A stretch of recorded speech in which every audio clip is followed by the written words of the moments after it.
Today's August 23rd, 2018. I want to call this meeting of the Arundel Planning Board to order. Let's start off with a roll call. Murray King. Tom King. Rich Canong. Susan Roth. Jens Bergen.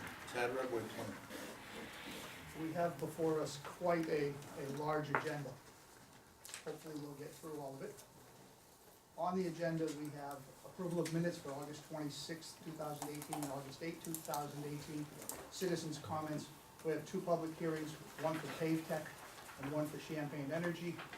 And then we have seven pending applications.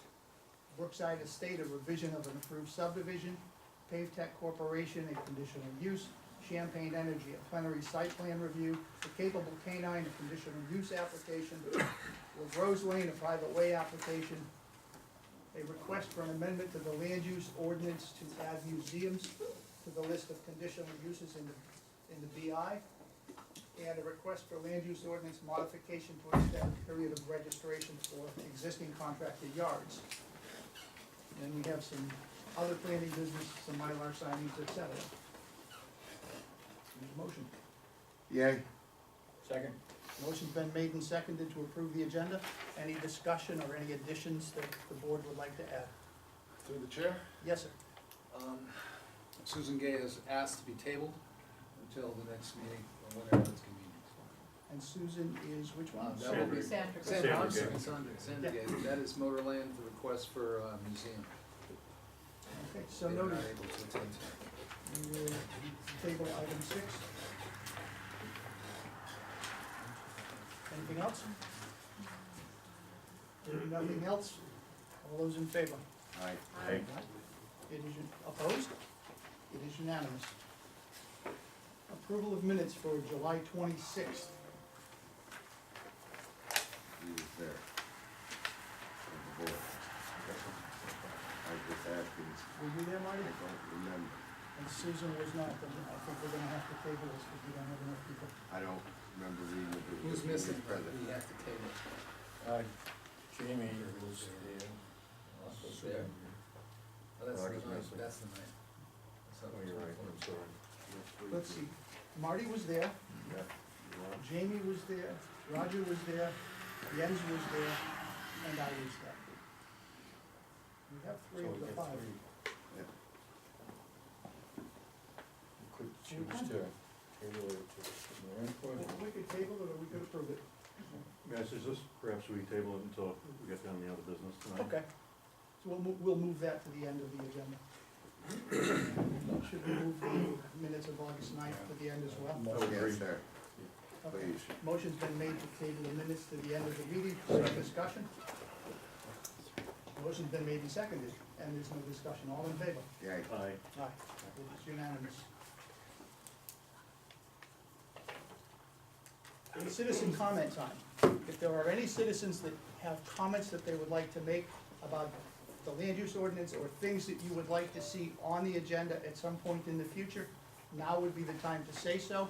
If it's an agenda item, please do not talk about it at this point. Anybody have anything they would like to say? Seeing no response, we will close the citizens' comment and we will go on to public hearings. The first item on the list, Pave Tech Corp. Contractor Yard Conditional Use, a proposal for the establishment of a Contractor Yard 2 operation for an existing paving contractor business located on an interior 5-acre parcel, tax map 37, lot 8A, served by the private way Stilton Lane with access off Senate Road in the Outfield District. William Stilton is the owner, Pave Tech Corporation is the applicant, and Jason, excuse me if I don't say your name correctly. Vafides Pretty close, that's good. of Atlantic Resource Consultants is the applicant. Mr. Chair, time, opening it. We're gonna open it at 7:07. Thank you, Marty. Okay. If you have, there's been a lot of emails and a lot of other correspondence going back and forth over the past couple of days about this. And I'm gonna start off by telling you, if you have audio I don't know about the rest of the board, but I personally am not interested in hearing something that is more than 6 years old from somebody who is no longer vested in, with an interest in this particular item.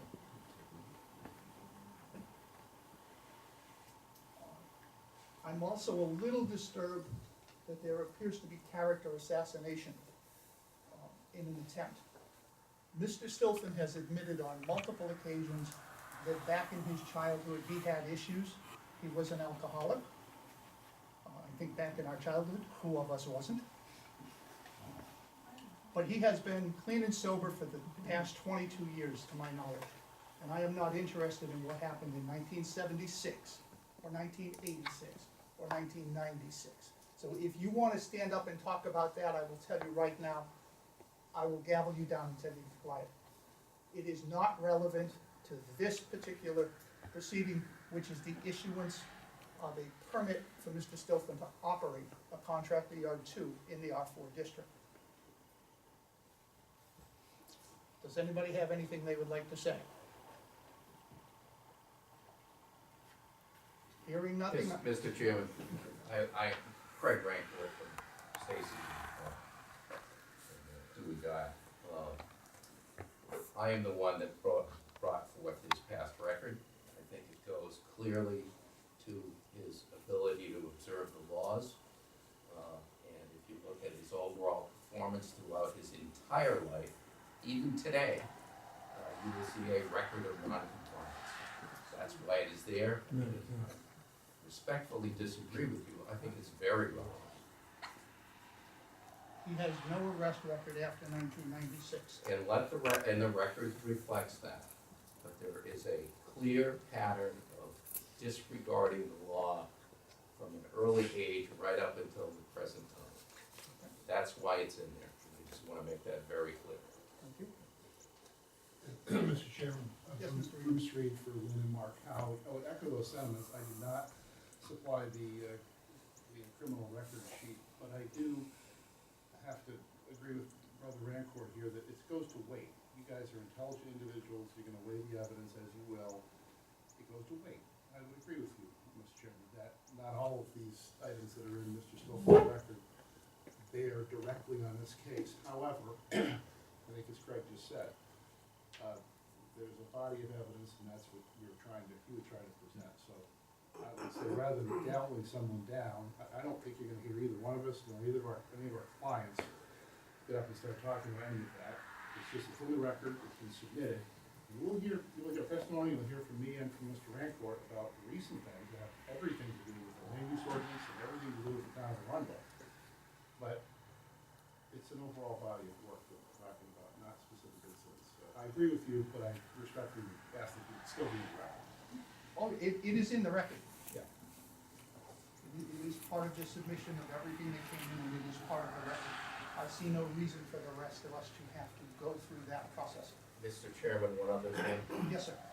Your characterization of character assassination, I think, is misplaced. It's a public record.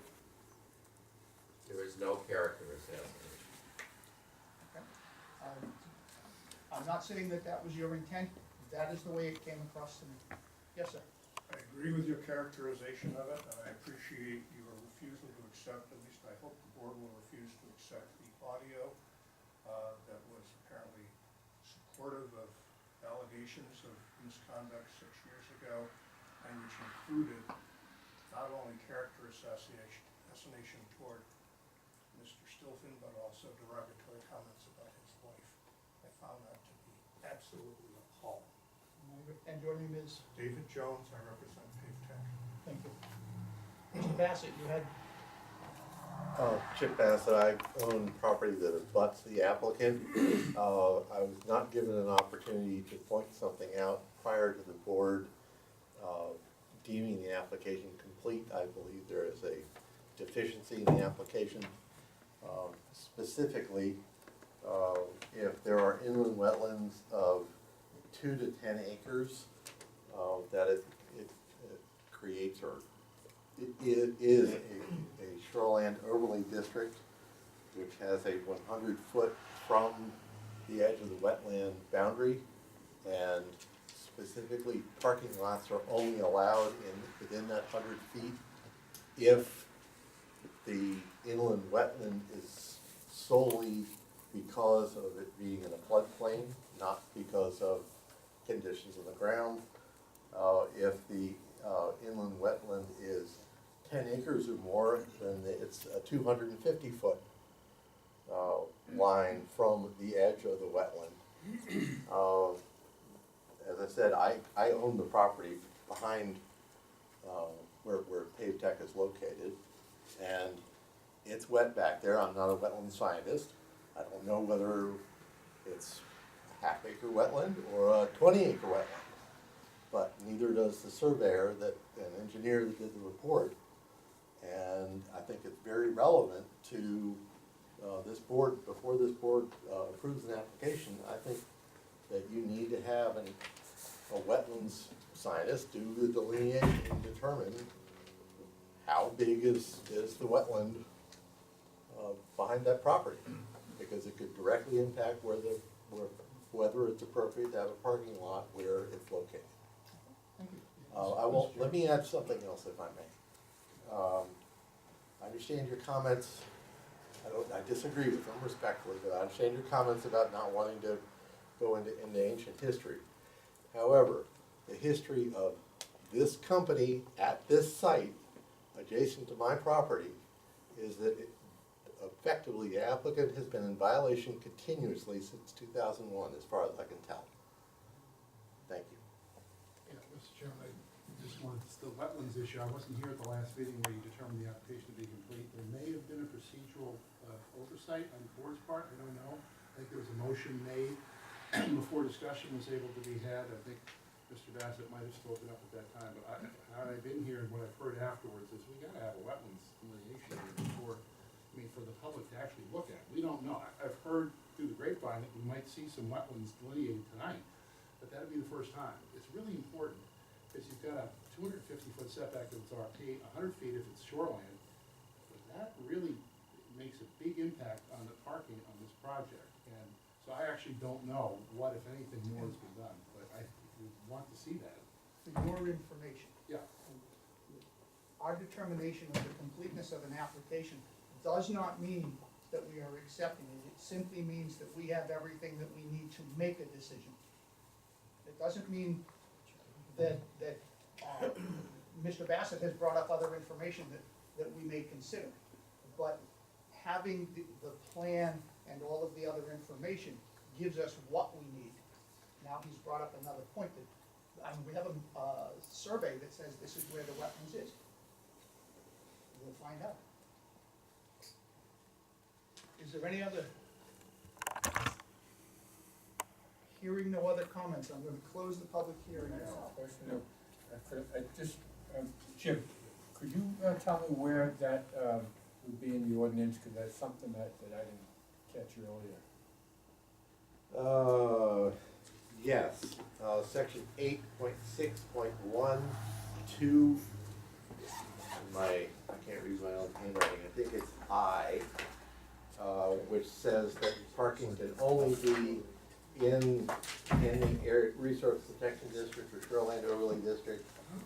I'm sorry, resource protection district, if it's a resource protection district, only because of the floodplain. Section 8.6.2, parenthesis 2D is in David, same thing for the shoreline overlay district. And all you have to do is look up resource protection district and shoreline overlay district in your table of contents, you'll find it. But I will once again say, I don't think the application is complete, because the board does not have all the information necessary to determine whether or not the parking is located in an area where it can be located. Mr. Chairman, I think Mr. Bassett's point, I won't put words in your mouth, but it's not just the wetlands on the applicant's property. Clearly, there are some wetlands on the property. It's a matter of, is it part of a larger wetland? That's the key. Am I right, Chip, on that? Yes. Yeah, if it's part of a, and we don't know if it's 2 acres, 10 acres, 20 acres, and we're prepared to present testimony tonight, And I thought I heard you say that you're gonna close the public hearing, you didn't mean that. Nobody raised their hand. Oh. I asked if there was anybody, nobody raised their hand. Wait a minute, we're here to present testimony and some documents.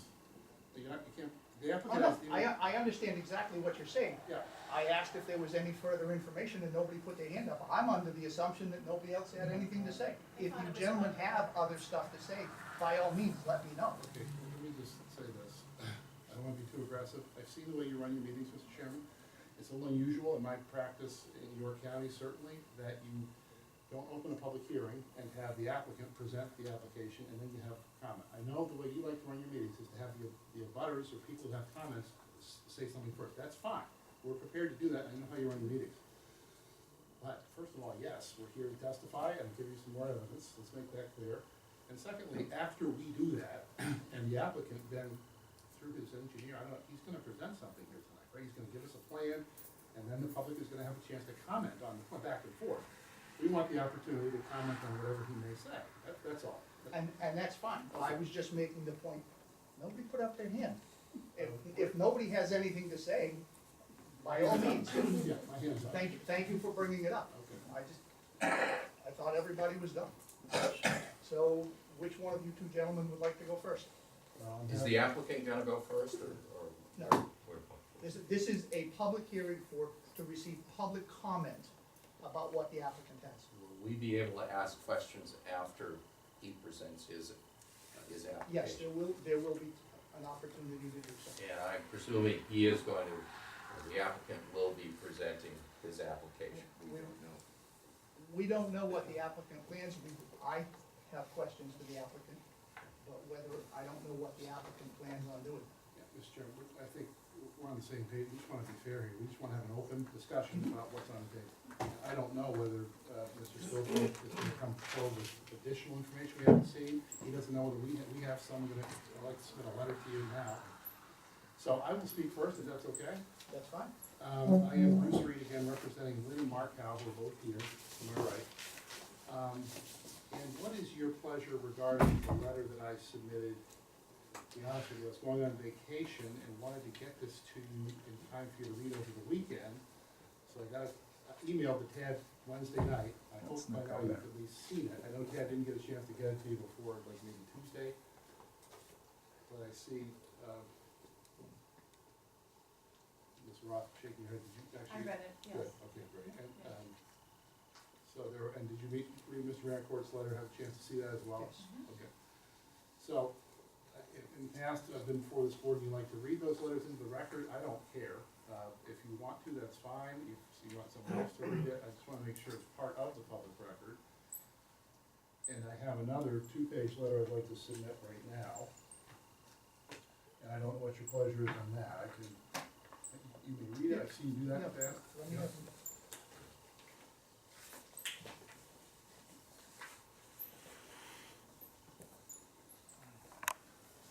Original.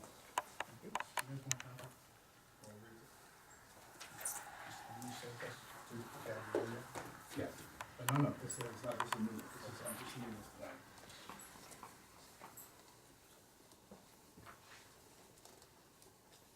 It was as promised in my original letter, I said I was gonna follow up with brief comments, and these are the original letter that you've now all read. First, I want to, sure.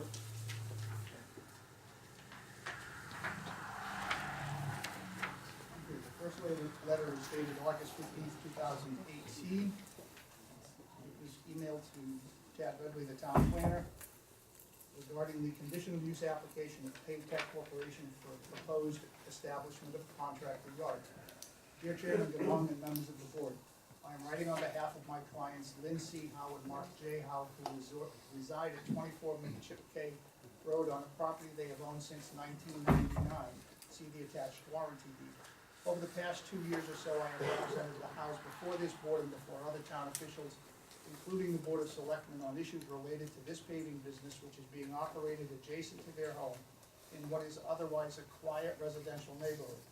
We are steadfastly opposed to Mr. Stoffin's proposal for reasons which I will articulate below, and we will be at the public hearing scheduled for Thursday, August 23rd, 2018, to offer additional testimony and comment. My intent in this letter is to provide some preliminary comments for the board's review. In all honesty, I will be on vacation until next Monday and wanted to give the board some time to digest these preliminary comments over the weekend. I anticipate filing additional written comments before the hearings to be made part of the official record, but I am mindful that the board likes to see filings made as far in advance of your meetings as possible. To begin with, we believe there is a legal flaw which impacts this board's ability to even hear Mr. Stoffin's application in the first place. In the planner's memo to the board dated June 21st, 2017, first page only attached and highlighted, Tad Redway highlights the fact that the contractor yard 2 use is not listed as a conditional use permit in the R4 under Land Use Ordinance Section 6.10.2.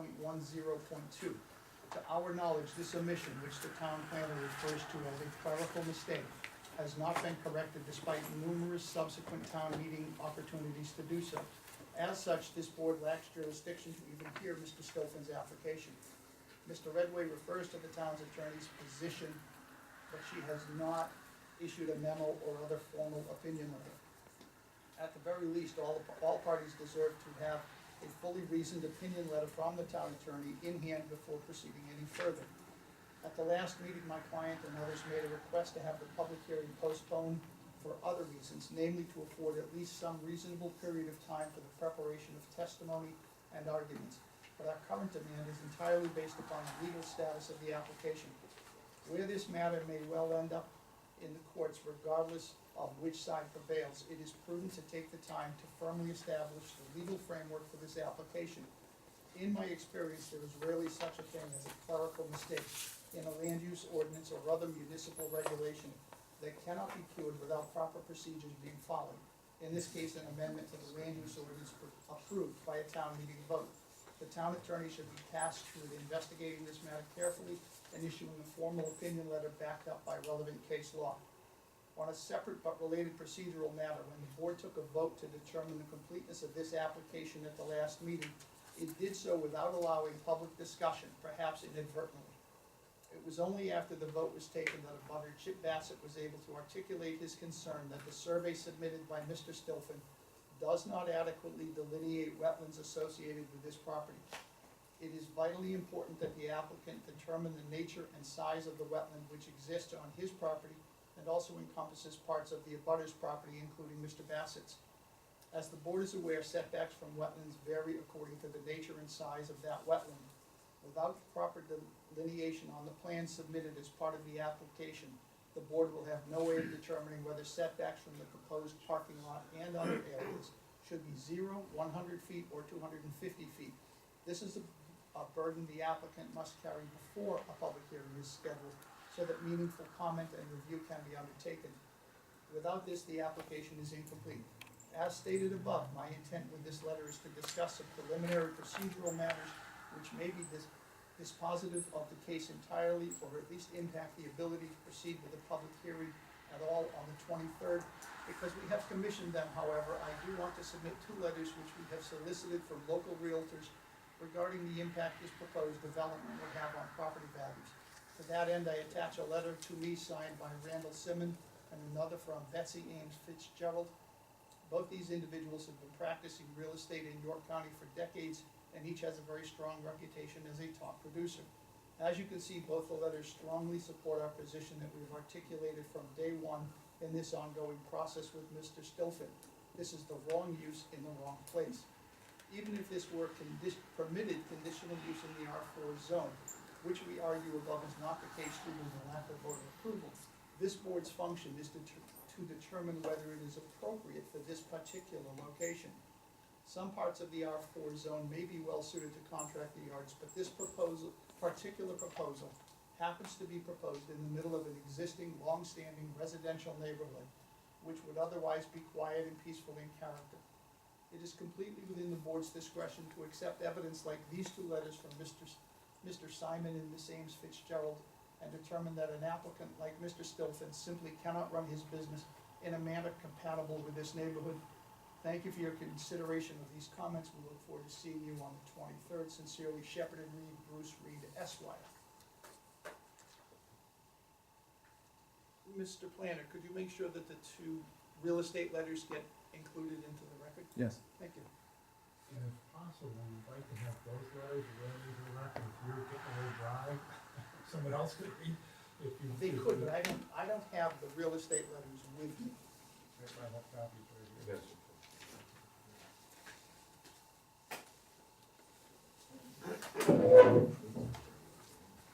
Would you prefer that someone else read them in? It's up to you. My mistake, I printed them off and I did bring them, I didn't think I had them at first. Okay. The first one is from Berkshire Hathaway Home Services. Dear Attorney Reed, I am contacting you at the request of your clients Mark and Lynn Howe, who are residents at 49 McChipkay Road in Arundel. It appears that they have a neighbor who is applying for the town for a change of use to operate a contractor yard 2 on his property, and they have requested my input in this matter. While there is no formal or concise data available as to what impact this type of change of use can have on abutting neighborhood properties and their value, my 30+ years of experience as a real estate broker in this area has shown me that without question, a change from a residential home occupation use to a commercial use such as a contractor yard 2 has clear and succinct ramifications on the appeal and value of properties. Buyers who are looking to live in more quiet rural locations have definite needs that they are looking to fulfill, and they are clear and specific about looking at properties in locations that speak to those needs. One of the reasons that homeowners are attracted to their part of Arundel where the house live is the quiet and peaceful environment. They are not choosing to live near the village or a well-traveled area. They are looking for the quietude of a rural country location. While I am sure that the individual applying for this change of use means no harm to the neighbors and is simply looking to use the property to meet specific business needs, the impact of those who live nearby goes beyond that intention and will be impacted by the noise, potential health issues, and the general quality of life brought on by the change. Buyers will definitely react to that. Potential buyers who are looking to purchase one of the homes in the area, if the change of use is completed, will move away from purchasing the house and find an area that is more commensurate with their needs, with the quality of life that moving to this area speaks to. The only way for homeowners who are or will be selling their homes to overcome this hardship would be to reduce the asking price of their home under market value and under the asking prices of similar homes that are in other Arundel locations so as to entice the buyers to purchase their property. Even though the environment is not ideal, they would have to make the house a good deal for the buyer. This way they have made their house more financially appealing to a buyer to overcome the negative environment of the noise, increased traffic and activity, and potential health issues. This is truly the only option that the house and neighboring property owners will have to overcome the negative environment. Without question, this will be information that a potential buyer of the house, home, or other impacted properties will learn about, as violations on this parcel are well documented, both in town files as well as having been published in the newspapers. Also, any diligent, ethical real estate broker representing a buyer would share this information. This lowering of price strategy can work to help the house overcome the negativity created by the existence of a contractor 2 yard in such close proximity to their property, but without question, as a result, it has a negative impact on the value of their property and their financial well-being. Unfortunately, there is no other way around this issue for the house. I hope that this perspective is useful, as without doubt there is no way around this conundrum for the folks who are impacted by the change. Sincerely, Randall Simon, BHHSNE Prime Properties. And then I'm gonna ask the vice chair, who is not here, so I'm gonna ask the secretary, who is here, if he would read the Caldwell Banker letter, because I am running out of time. This is a correspondence from Betsy Amos Fitzgerald, Realtor CRS, and it's directed to Attorney Reed. I've been asked by Mark and Lynn Howe of 49 McChipkay Road, Arundel, to provide professional insight into the impact of the value of their property should a neighbor, who currently seems to already have a home occupation and is pursuing a change of use to a contractor 2 yard on that same property, receives a change of use. My experience of 35+ years in real estate, all of this particular area of southern Maine, says there certainly is the potential that there will be a negative financial impact on the house property value, as well as property values to the surrounding homes, properties, once that change of use is approved. One of the most compelling reasons to locate a home in that particular area is that it is a quiet, beautiful, quiet, and full of nature location. This is not a location that you can walk to town from or step out and walk to the grocery store. Families locate here because it gives a rich, family-oriented environment to raise a family. Then add to this particular area is a highly developed neighborhood with 9 properties existing on McChipke Road alone. We still use the colloquial saying, location, location, location, when we talk about real estate property values. These house and the other families on McChipke Road selected this particular location based upon many variables that ended up equaling that this was the right place for their home and family to be located. To be sure, one of those selection values was not that there would ever be a commercial venture in the neighborhood sometime down the road. More than likely, they would have looked for another location. Having a commercial entity impact that neighborhood means that there is a very good chance that families currently living there will suffer with a loss of property value, especially if they are selling. But also they could be impacted during refinancing, applying for an equity loan, or any other activity that takes into account their current home equity being less than it was.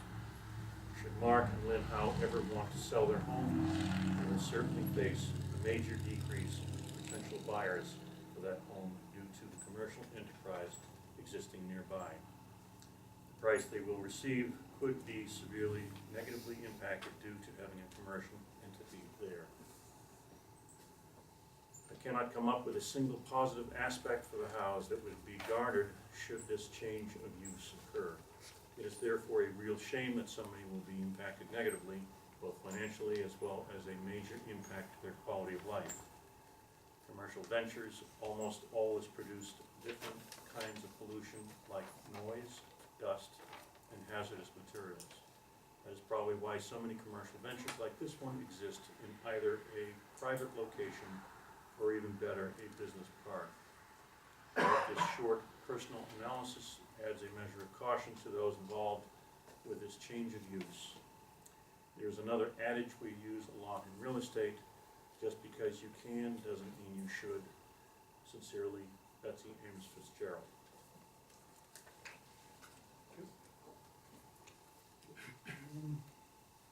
August 23rd, 2018, a letter from Bruce Reed regarding the conditional use application of Pavtech Corporation for proposed establishment of a contractor yard 2 operation. Dear Mr. Ganong and members of the board, this letter will follow up on my previous correspondence dated August 15th, 2018. For the official record, I wish to highlight that my clients, Lynn and Mark Howe, along with their high school-aged daughter, live in very close proximity to this proposed contractor yard. Their property line is approximately 200 feet from the applicant's, and his activities and operations cause them particularized injury. That is to say, impacts different from those that might be experienced by other Arundel residents not located in such close proximity. In my previous letter, I objected to this application even being heard by the board due to the fact that contractor yards are not listed as a conditional use in the R4 district. I have now seen the town attorney's letter rendering a formal opinion on this issue and will not argue that point further before this board. You will hear testimony from my clients and others at tonight's meeting, but I want to summarize our legal arguments that specifically relate to the conditional use criteria set forth in section 929 of the land use ordinance. Number 1, Mr. Stilfen cannot demonstrate that his proposed use is compatible with and similar to the general categories and uses of neighboring properties. This has been our primary argument from day one. All the properties surrounding and neighboring Mr. Stilfen's paving business are residential in nature. This paving business, and in particular the way he has chosen to run it outside the bounds of even the permits he has received and consent decrees he has signed with the town, is at complete odds with the single-family residential life. When he starts his diesel trucks early in the morning, my clients, who among other things practice meditation and yoga at that hour, can hear the noise and are directly impacted. You will hear direct testimony from my clients and others on these issues. Mr. Stilfen simply cannot meet his burden of proof on the compatibility issue. There may be other places in the R4 zone in which paving contractors are compatible, but this is not one. The residential use of the neighboring property owners predates Mr. Stilfen's quest to run his paving business out of his home. Mr. Stilfen's proposed use is not consistent with the comprehensive plan and the anticipated future development of the neighborhood. This zoning district is identified in the comp plan as rural conservation, and even a cursory reading of that document must lead one to the conclusion that a contractor paving operation does not fit. Without citing its terms, chapter and verse, we urge the board to carefully read those portions of the comprehensive plan that relate to this rural conservation zone. Mr. Stilfen's proposed use will create noise, dust, odor, vibration, and/or smoke that will adversely affect neighboring properties. Because Mr. Stilfen is applying for an after-the-fact permit, there is more than adequate evidence in the record already that all of these problems associated with his use have been and are adversely affecting neighborhood properties. Realizing that this letter will likely be read into the record and that there are time constraints, I will not elaborate further in written form. I did, however, want to specifically place these relevant portions of the conditional use criteria squarely before the board. It is not an exaggeration to say that Mr. Stilfen is a serial violator of Arundel's land use ordinance. He is a unique applicant before this board with a long history of documented violations, including specifically an illegal marijuana growing operation, which was discovered by chance, and of course the infamous fuel tanker that he secreted onto his property before DEP was alerted. While the board may feel that it is unfair to most applicants to deny a permit based on what may happen in the future, this is an entirely different and unique case. We have an extremely well-documented history of violations, abuses, and willful ignoring of prior permits, regulations, and consent agreements. The board owes a duty to the citizens of Arundel generally, and specifically to the neighborhood residents in this case, to recognize this applicant for what he has shown himself to be and make him accountable. The proper way to do this is to deny the application and allow him to operate his paving business in another location. The board knows from his own testimony at other hearings that he has options on other property he owns. Sincerely, Bruce Reed, Esquire. Thank you. Laura, boss. So, thank you for reading those into the record. There's one other letter that came in today from another abutter, Mrs. Stoll, and she couldn't be here tonight, but, did you get that, Ted? Was that submitted to your We did. office? Yep. You did. Your pleasure, we'd like to have this read into the record as well. Would you mind?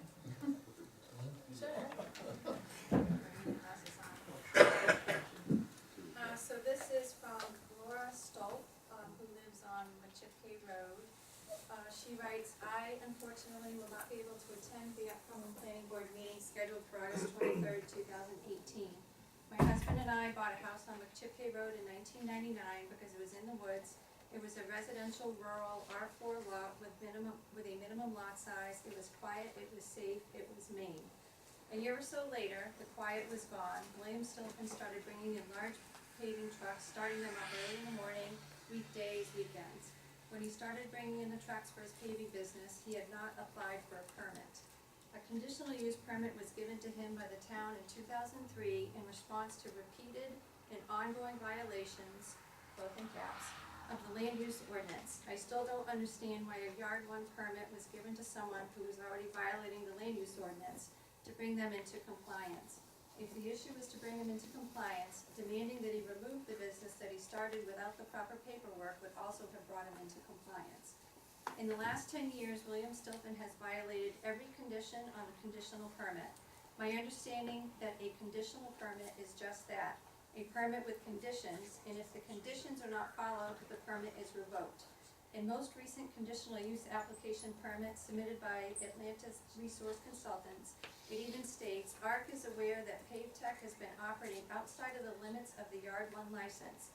Yet instead of revoking the permit, the town is willing to listen to him ask for an upgrade to a Contractor 2 license. There will of course be conditions to the Contractor 2 permit, one of which is that he will need to start trucks at 15-minute intervals to keep the noise within the limit. This is absurd. Mr. Stilfen, who has yet to abide by conditions for the Yard 1 permit, will most certainly not follow 15-minute intervals of the Yard 2 permit. I think the town needs to address our concerns. We are Arundel residents and do not want a contractor 2-yard in our backyard. We do not want our land and homes devalued due to an industrial business that belongs on Route 1. We do not want our water supply contaminated by toxic chemicals when washing down the paving equipment and trucks. This picture, which is attached, is from Mr. Stilfen's Facebook page showing a 2004 Levoy 8500, which is used for paving, up for sale after being washed off in his driveway. Notice the pressure washer water cooling under the Levoy. I did see the water quality report submitted by ARC, but one test does not mean much, especially if he continues to wash down his equipment. As an Arundel resident and a person that owns land on McChickey Road, I do not believe that Pave Tech should be granted a Yard 2 permit. I do not think they should continue to hold a Yard 1 permit. I do not think an R4 business in a neighborhood should include large dump trucks, paving equipment, industrious and hazardous chemicals. It should not include equipment that can exceed air quality, noise pollution, and potential to leach carcinogens into our water supply. The business, the trucks, the paving equipment, the noise, the air quality issues belong in an industrial park on Route 1. So with the board's permission, what I'd like to do, we do represent separate clients, Mr. Rancourt and I would like to put just a little bit of color on all this reading that you just heard personally, and then allow Lynn to say a few words of her own, and then I'll give Mr. Rancourt a chance to talk, if that's okay. Okay.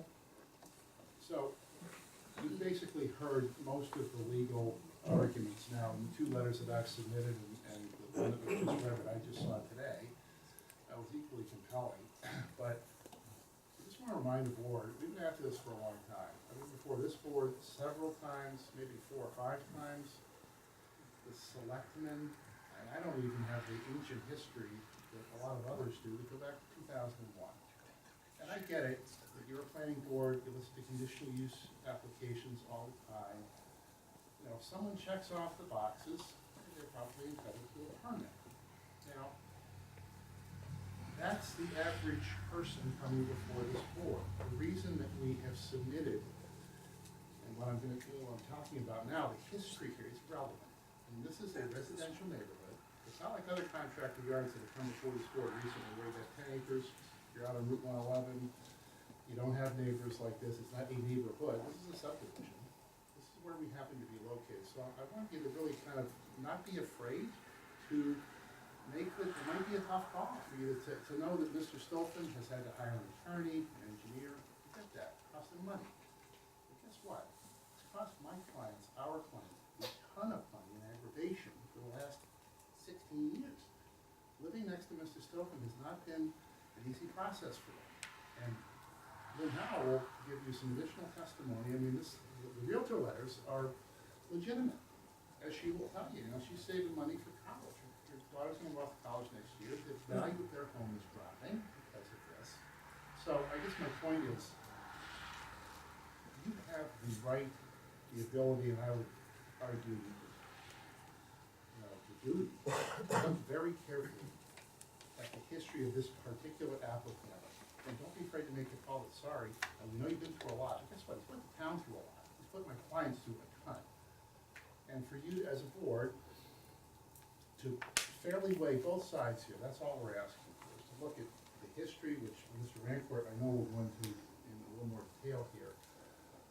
Don't forget, we had a 7,000 gallon tanker dropped in here. You'll hear testimony here that one of the neighbors was walking their dog. Well, what's this doing here? You know, I presented this before the selectmen, and there's a photograph which I hope we can introduce tonight if we can. It's in the town files. You know, the aerial photograph. There it is. He was dispensing heating oil. No permit.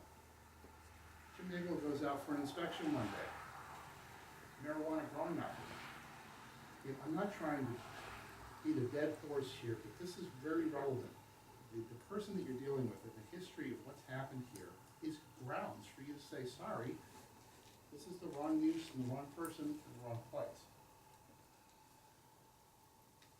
A couple of notes that we may be able to respond to once the applicant gives us more information, but the water study that was done by Nelson Labs, I think there were two. I think the first one must have come straight out of his tap because that was clean as a whistle.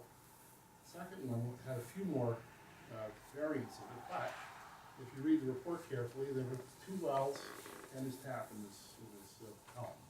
2 wells. We're concerned about the fact that, yes, there's documented DEP violation. The selectmen know all about it, you guys know about it, this tanker I'm talking about. Plus the washdowns that were just referred to, the equipment on the property. We're concerned not just about the wells, the tap water, but what about the groundwater? I mean, you know, the DEP, if you were going for a site location permit, they'd make you drill, you know, along the property edges, what's bleeding into the wetlands. There's reason for you to require that as a board. If you're inclined to consider that part of it and get into that, please don't just rely on what water tests have been submitted so far. Similar thing with the noise study. If you read it carefully, and they may correct me later, but the way I read it, the noise levels are for the starting of the trucks in the morning. Where do the trucks come at night? They return to the property. You're gonna double the noise level. And I agree with Mrs. Stolp in her letter when she says it's a little silly to think that Mr. Stolpen's gonna wait 15 minutes by his watch and start his truck. But that's the only way he gets to the noise levels that he's asking for. So that, the sort of silly idea that he's gonna start a truck every 15 minutes, and the omission of the fact that the trucks come back. The noise is gonna be there as they come back at night. Please read the noise study carefully, because I want you to be aware of that. I'm gonna leave it at that. Thank you for your patience, and ask Lynn how to.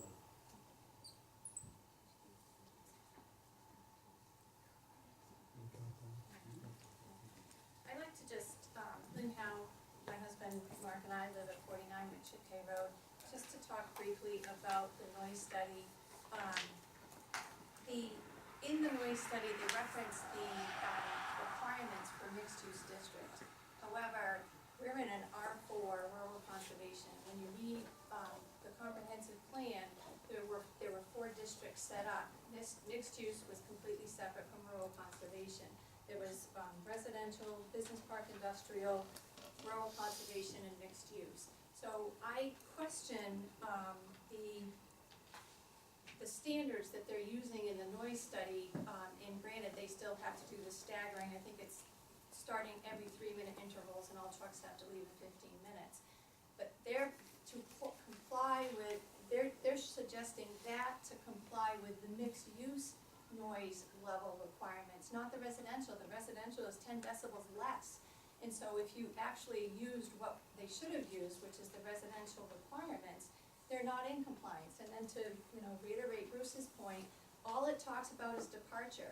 By the ordinance, you're allowed 1 15-minute period of which you can exceed the decibel requirements by 10 decibels. They use that in the morning. So how on earth are the trucks gonna come back when they clearly show that they have to stagger on and they can't go to those higher limits? How are they gonna be in compliance? And there's no way that they can.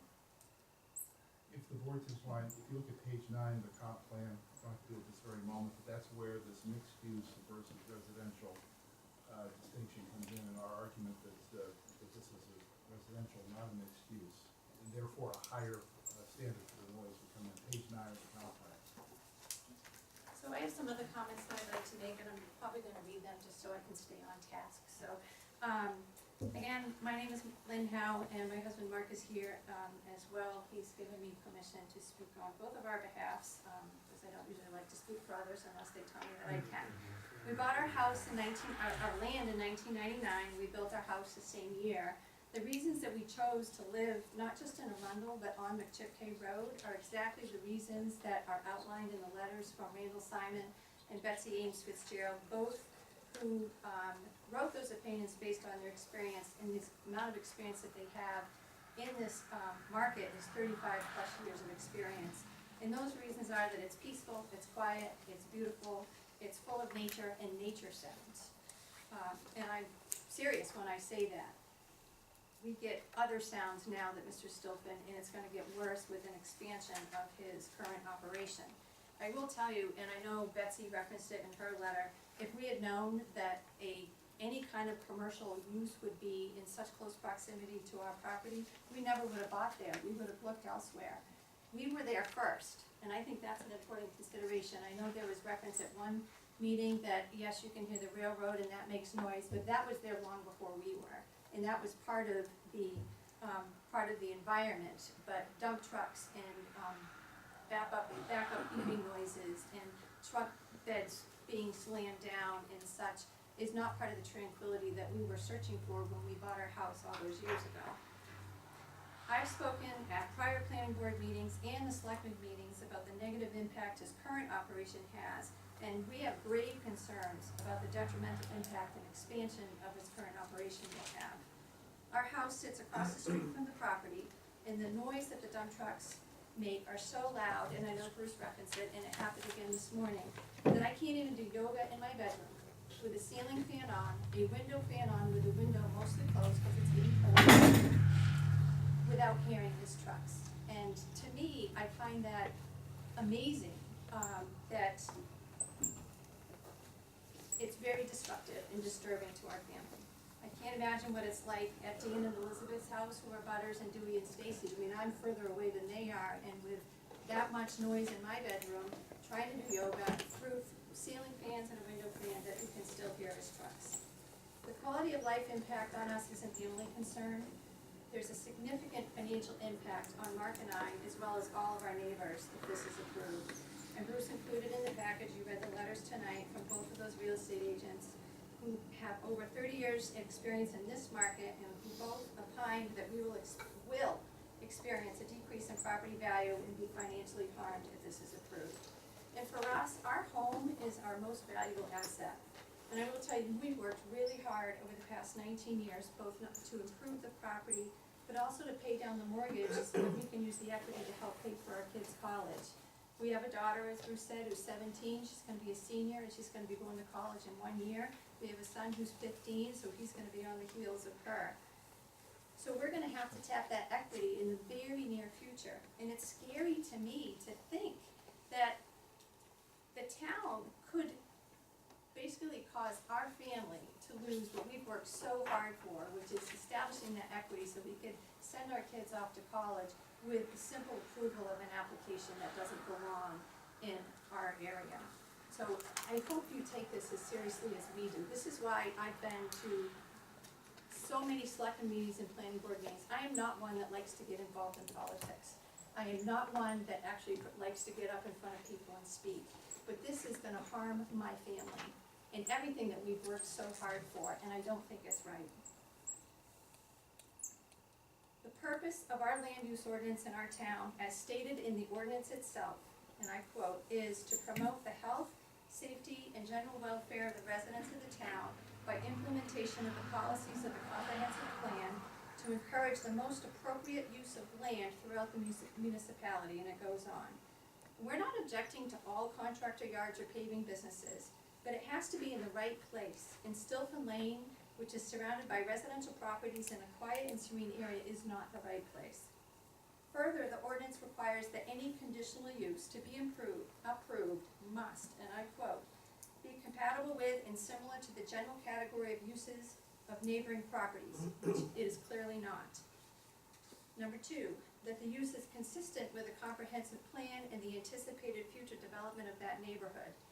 We're in the R4 zone, which is rural conservation. It's not mixed use, it's not a mixed use district per the comprehensive plan, as Bruce referenced. And the allowed uses in the rural conservation zone include only restricted contractor yards, not contractor 2 yards. Number 3, that there will be no noise, dust, odor, vibrations, or smoke generated by that use that will adversely affect neighboring properties. I'm not sure I need to say a whole lot more about that, given the number of times that we've been here with complaints, and then the discussion we've had tonight about the noise levels, and then the issues that we have with the noise study that was presented. Number 4, that the use will not constitute a public or private nuisance. We've been to countless selectmen's meetings and planning board meetings explaining to you all the disruption this kind of business has on our neighborhood, which is why we feel it's not compatible with the comprehensive plan or the zoning ordinance. We've also been here multiple times reminding you of Mr. Stilpin's blatant disregard of town ordinances stemming back over 15 years. I understand the noise study proposes compliance by having his, oh, I'm not gonna read that, that's what I said earlier, so skip that. Let's see, oh no, I didn't, so, sorry. I understand the noise study proposes compliance by having his truck start in 3-minute intervals and depart in no greater than 15 minutes. But with documented evidence of him not being in compliance over the past 15 years, 15 years, that's a long time. It's not just 5 minutes or 5 days, it's 15 years of non-compliance, and it's fully documented in the town of Arundel's files as well. He has demonstrated that he does just what he wants with no regard to laws, rules, or conditions that the selectmen have placed on him or you have placed on him. So how likely is it that he's gonna actually abide by this staggering approach to be in compliance, even though they're pointing to what I consider the wrong levels of noise that are allowed where we live? He isn't even in compliance in the terms of his current permit while under 2 consent agreements. What does that say? He's under 2 consent agreements. I have before filed numerous complaints, as has Stacy, with the town of Arundel since he was told to remove equipment and trailer from his property. And we have video evidence of such. I've had no response from the town. I will tell you, it's infuriating. Like, it is really maddening that these ordinances are here to protect us, landowners. It's to protect people from doing whatever they want, whenever they want. And he is under 2 consent agreements, and yet he still, today, is not in compliance with the terms of those agreements and his current permit.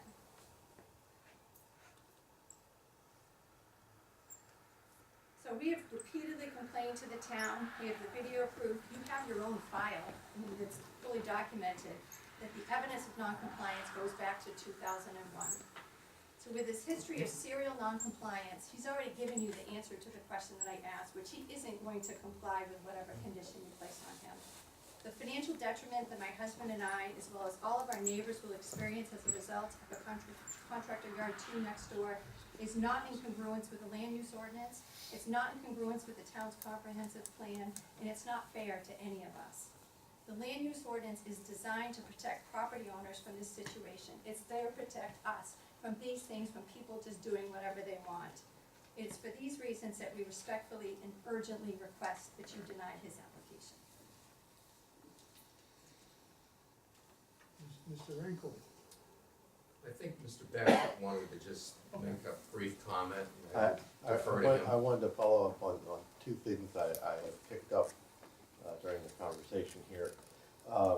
One is, I was unaware that the revised water quality study did not test groundwater around the perimeter of the property.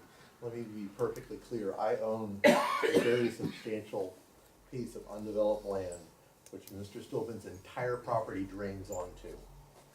So, hearing that the groundwater study was strictly for his wells and not for my property, where we've seen apparently on his Facebook page a power washer washing off a piece of paving equipment, that more than disturbs me. And I want to be clear about that. I also want to be clear about something else. Ms. Howe's comments about her property devaluation are much more personal. However, again, I own a substantial amount of undeveloped property that Mr. Stolpen's property drains on, that abuts Mr. Stolpen's property and Mr. Stolpen's property drains onto. I actually still own McChipkay Road. My father developed that. And there's a possibility, I don't know whether it's even feasible, but there's a possibility that I might want to do a residential development extending McChipkay Road. It's going to devalue my property and my ability to do something like that if there is a commercial facility there, particularly one operated by a person who, as Lynn pointed out, has violated every permit and every consent agreement that he's entered into with the town of Arundel. So there's a personal financial harm to me, if the board approves this permit. Thank you. Mr. Rancourt? I guess since everybody's reading their letters into, I would volunteer some of this that is no longer relevant, and I will admit it, omitted, to make this briefer.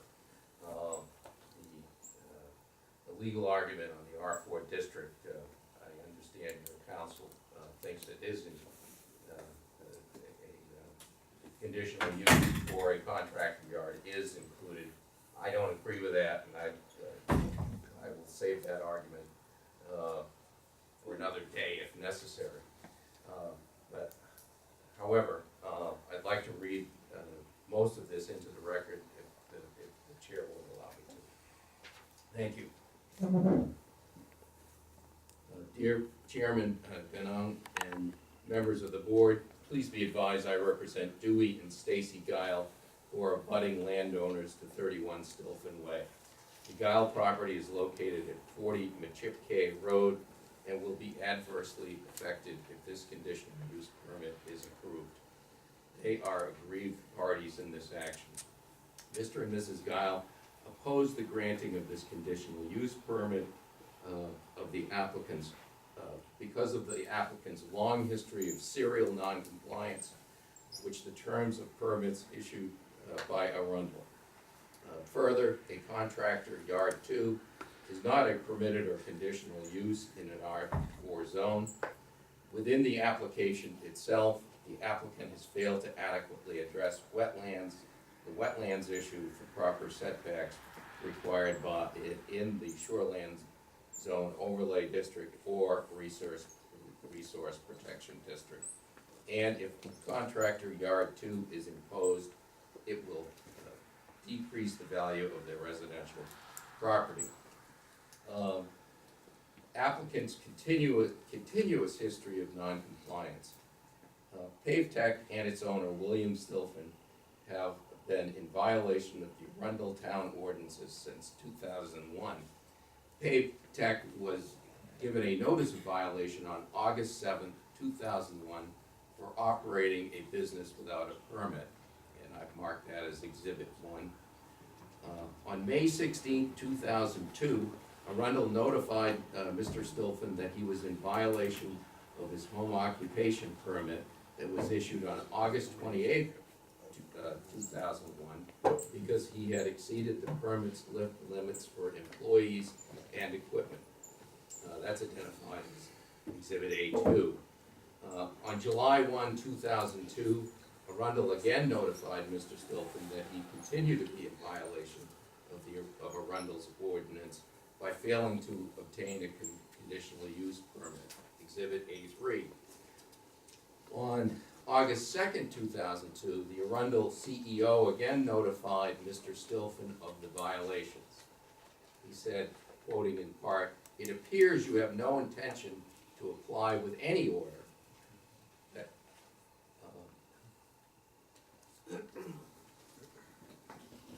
comply with any order." Thank you. That's Exhibit A4.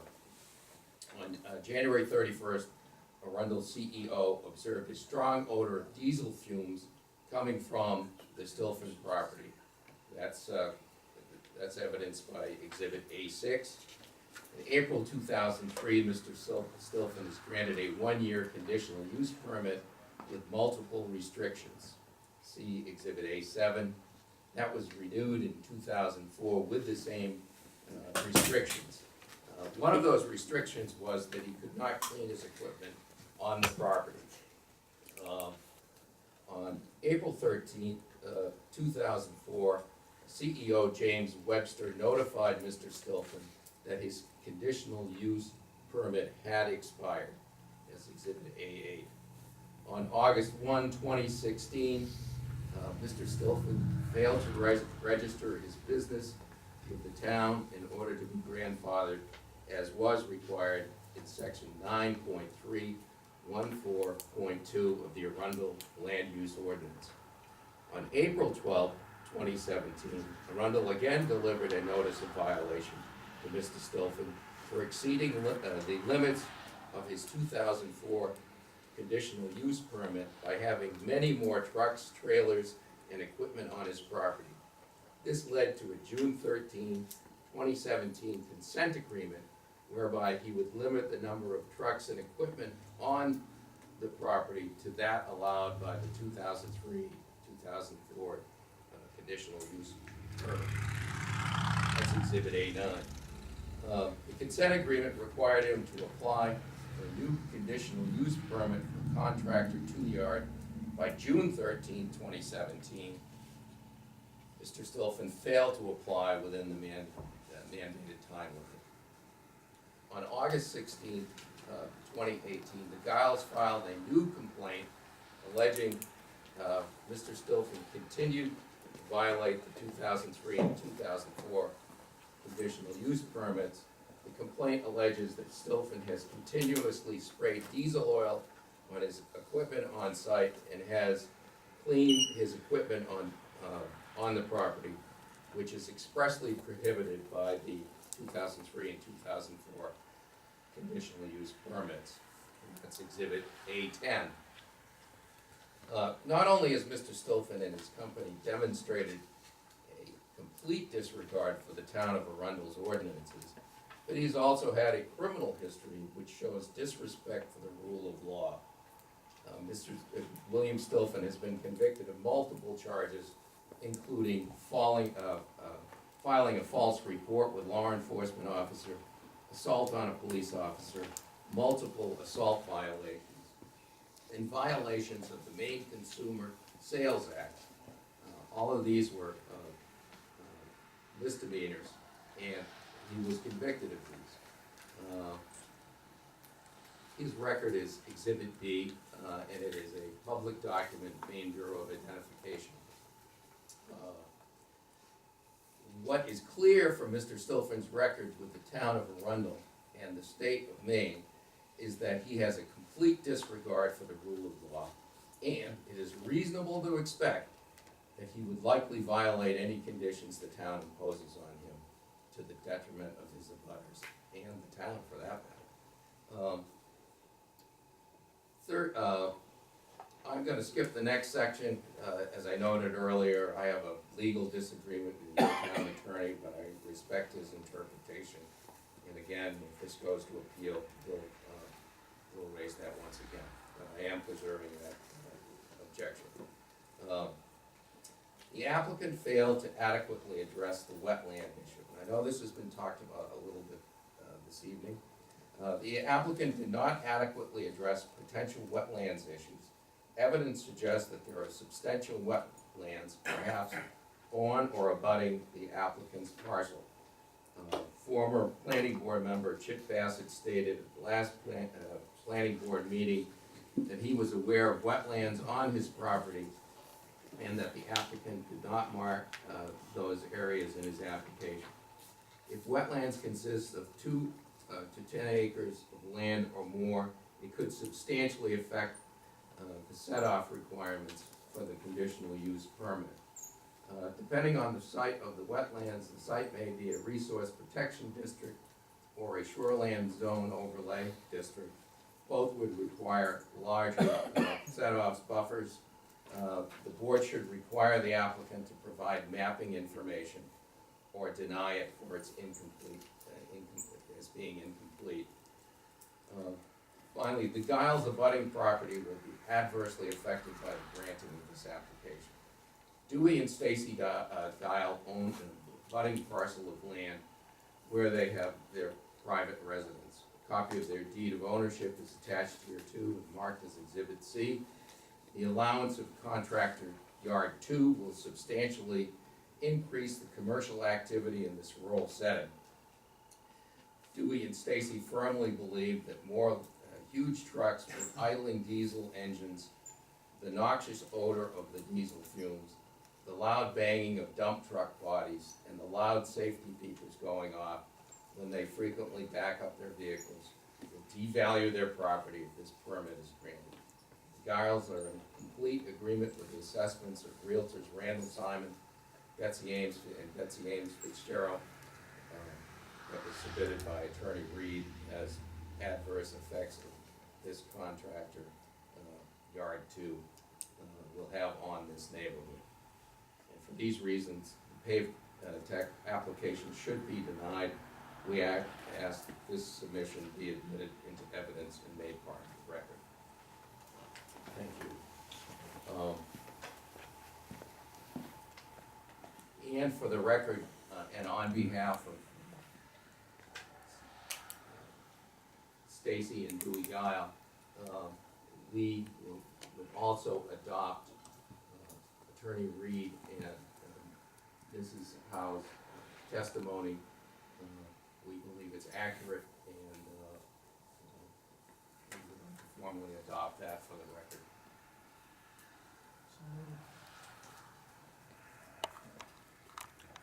Is there anything else, Mr. Walker? Yes. I don't know if this has been published in color, but this is the Pave Tech Facebook picture of his equipment, and as you can see, I gotta take a minute of this. And as you can see, this was posted in April on his website, and you can see this machine, and down at the lower left-hand corner of the picture, there appears to be a power washer, and there appears to be effluent all over the ground, and no apparent protection. We have obtained information from Tom Falker, a former employee, who has said that on a regular basis, equipment. I've already stated, we're not going to hear that information. That is more than 6 years old, and it is irrelevant to this proceeding. It's relevant to this.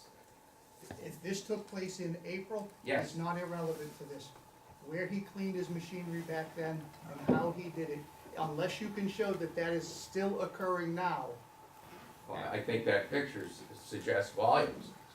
A picture doesn't show everything. It doesn't show him taking a pressure washer and washing a vehicle.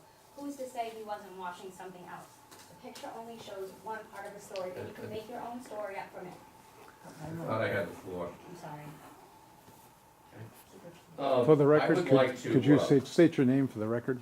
Alicia Willett. Okay, thank you. Mr. Dial is familiar with the area. He's familiar with Mr. Bassett's land. He hunts on his land with Mr. Bassett's permission. And he has, would like to say a few words about the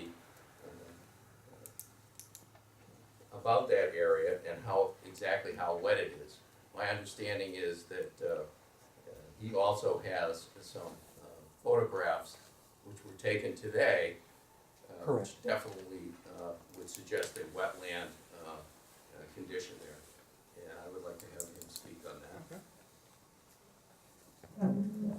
Ladies and gentlemen, thank you. Actually, my attorney is actually incorrect on part of it. I used to hunt there with my dog. I used to go bird hunting. But I stopped hunting. It was actually under Chip's father that I would get permission to go hunting. I stopped hunting because it's wet. And every time I tried to walk back there to go hunting, I had to go back step and what have you. So I attempted for 2 years to go after, hunt partridge, and I quit. It's wet. So what I put together, the first thing I put together, I'm sorry I didn't make other copies because I just made them. But on the front, what I have is the Maine DEP's definition of deciduous forested swamps and evergreen swamps. And the reason I included it is, in my business as an environmental consultant, they list certain species of plants and trees, which we call site indicators of wetlands. And so I'll just let the pictures speak for themselves. The one thing, I put some Post-its here just to see, but there is actually a stream that comes not only from Mr. Stoughton's property, but from my property and the Erickson's property, because it's all wet back there. And it all drains down into Mr. Bassett's pond And the Kennybunk River. and the Kennybunk River, and so on and so forth. It's pretty compelling. And then at the end, basically, I want to note that I don't know how many of you are aware of what's called the Arundel Swamp. Okay? We live in the Arundel Swamp. No, you don't. Well, in the back. We don't live per se, but the Arundel Swamp is right here. Okay? A lot of this part back here is all wetlands. I think what Mr. Bassett would probably say, it probably follows the brook or what have you. But every part of this property back here is wet. And I just want you folks to these are pictures I took from Mr. Bassett's property, looking back towards Silton's property, and also from our property, looking over Silton's property. Is this for us to keep? Absolutely. We'll have the town planner enter it into the record. Please. And actually, if I could just ask Julia, you were out there today, Correct. okay? You're familiar with the area, Very. okay? Would you say that this wet area is in excess of 10 acres? In my opinion, Yes. no question. Would you say it's in excess of 20 acres? Probably.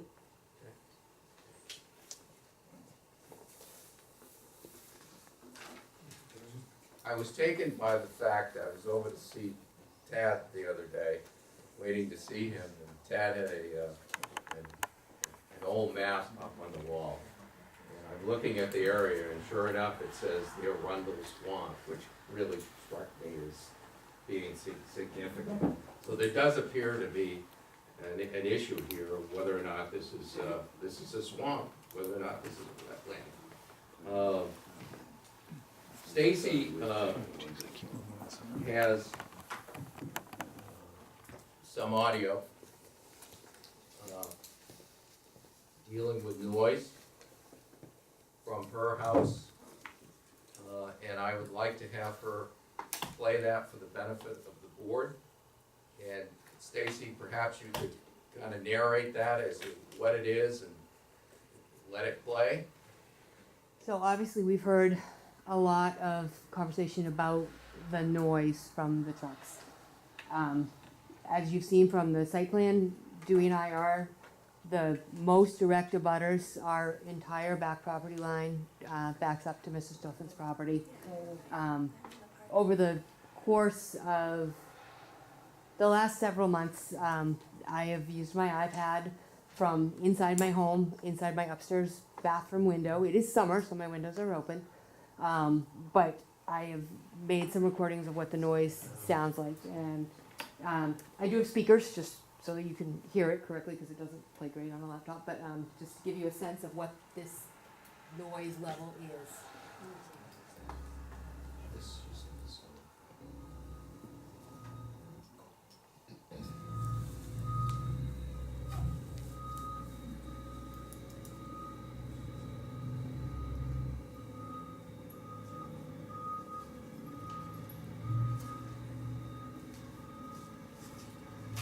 This particular video is fairly short, but it was on a Saturday afternoon in November, and I have about 3 of them that were consecutive throughout that day of the noise going on and on and on for multiple hours that day. I have another video that is earlier in the morning. We have some, the permit does not allow him to start his vehicle prior to 7. I have at least 2 that are date and time stamped. Obviously when you record on your phone, it shows you the date and time stamp. I've actually taken my iPad and put it in front of my clock that shows the time as 6:50 a.m. and then the video will run 6, 7, 8, 9 minutes of the trucks you know, warming and moving and, or not moving and sitting.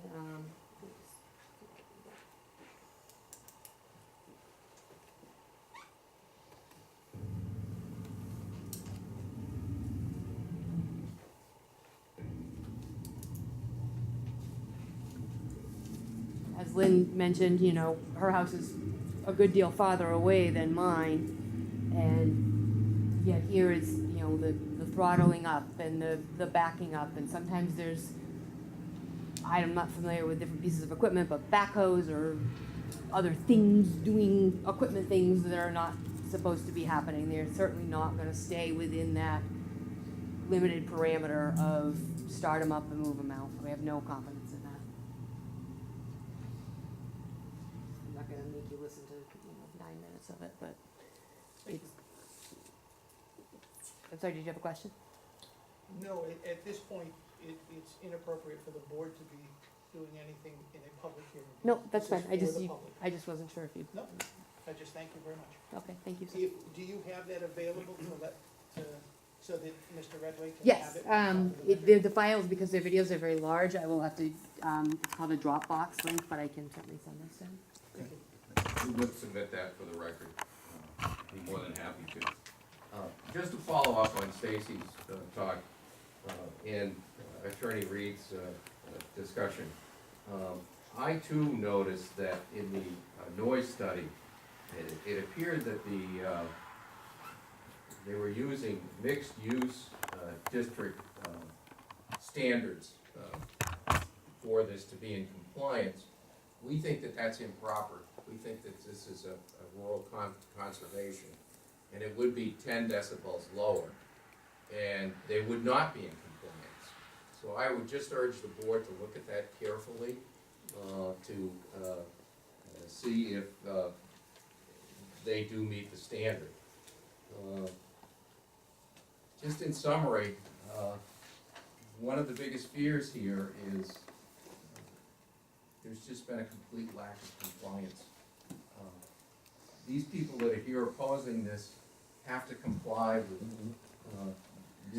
municipal laws and ordinances, and they expect PaveTech to do the same thing. Unfortunately, PaveTech just has not done it, and there's no indication at all that there's going to be a new lease on life here, and he's going to start being in compliance. It costs the town money, it costs the abutters money, because he has not been a good citizen of the town who observed the ordinances and the conditional use permits that have been imposed upon him. I think that's about it for Giles. I actually have can I make a closing comment, quick? Beg your pardon? Can I make a closing comment? Sure you can.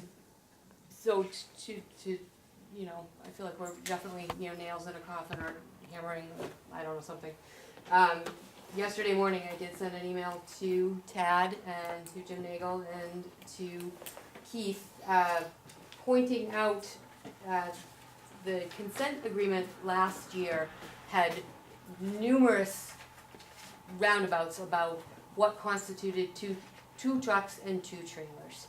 And we went round and round and round and round on the white, I would call it an equipment trailer, or a utility trailer, semi-trailer, thank you. Whether that was or was not a trailer, and whether Bill should move that or not. And Jim Nagel came through with an opinion in the fall that trailer did not need to be moved, that constituted one of the 2 trailers he was allowed to keep on his property. Both Lynn and I have numerous observances, some in video. Our private investigator has a video of the dump truck pulling a trailer, a stake bed truck pulling a trailer, and on Mr. I'm going to pronounce his name wrong too, Ralph Feige's plan, there is still the white trailer on the property. So I say to the town, you know, if we can't even report, you guys can't say one way or the other whether what constitutes a trailer. How do we move forward with this? So, thank you. May I just piggyback on from the town, and it was from Keith Trefethan, and that. It's all email on this saying, chain. Are you gonna be submitting that? That Keith clearly said when, I had emailed him about observations with a number of vehicles and trailers and been concerned that he was in violation, that he said, came back and said, if he in fact. I'll read it, Lynn, if you want. Oh, okay, great. So it's a November 8th email from Keith to Lynn, and it says, as I mentioned in my email of September 28th, the town's position is that the large white trailer would be one of the trailers allowed under the 2003 permit.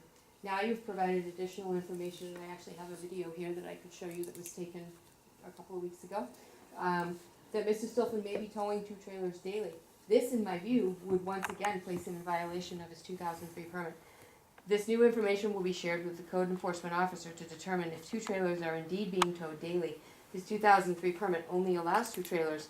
More than that, again, is problematic. Keith Trefethan, town manager. And to add on to that, I think, I don't know if you're gonna submit it, Stacy, but we have tried to keep a record of periodic observations of the amount of equipment. 2 of the videos that, we have. I'll add them with show, my link. Not only about the trailers, but, there's a small commercial vehicle which is not within the permit. One time I observed when I was walking 3 dump trucks, small commercial, vehicle and a trailer. So I didn't get a video, and frankly, it's uncomfortable when you've got big dump trucks driving at you.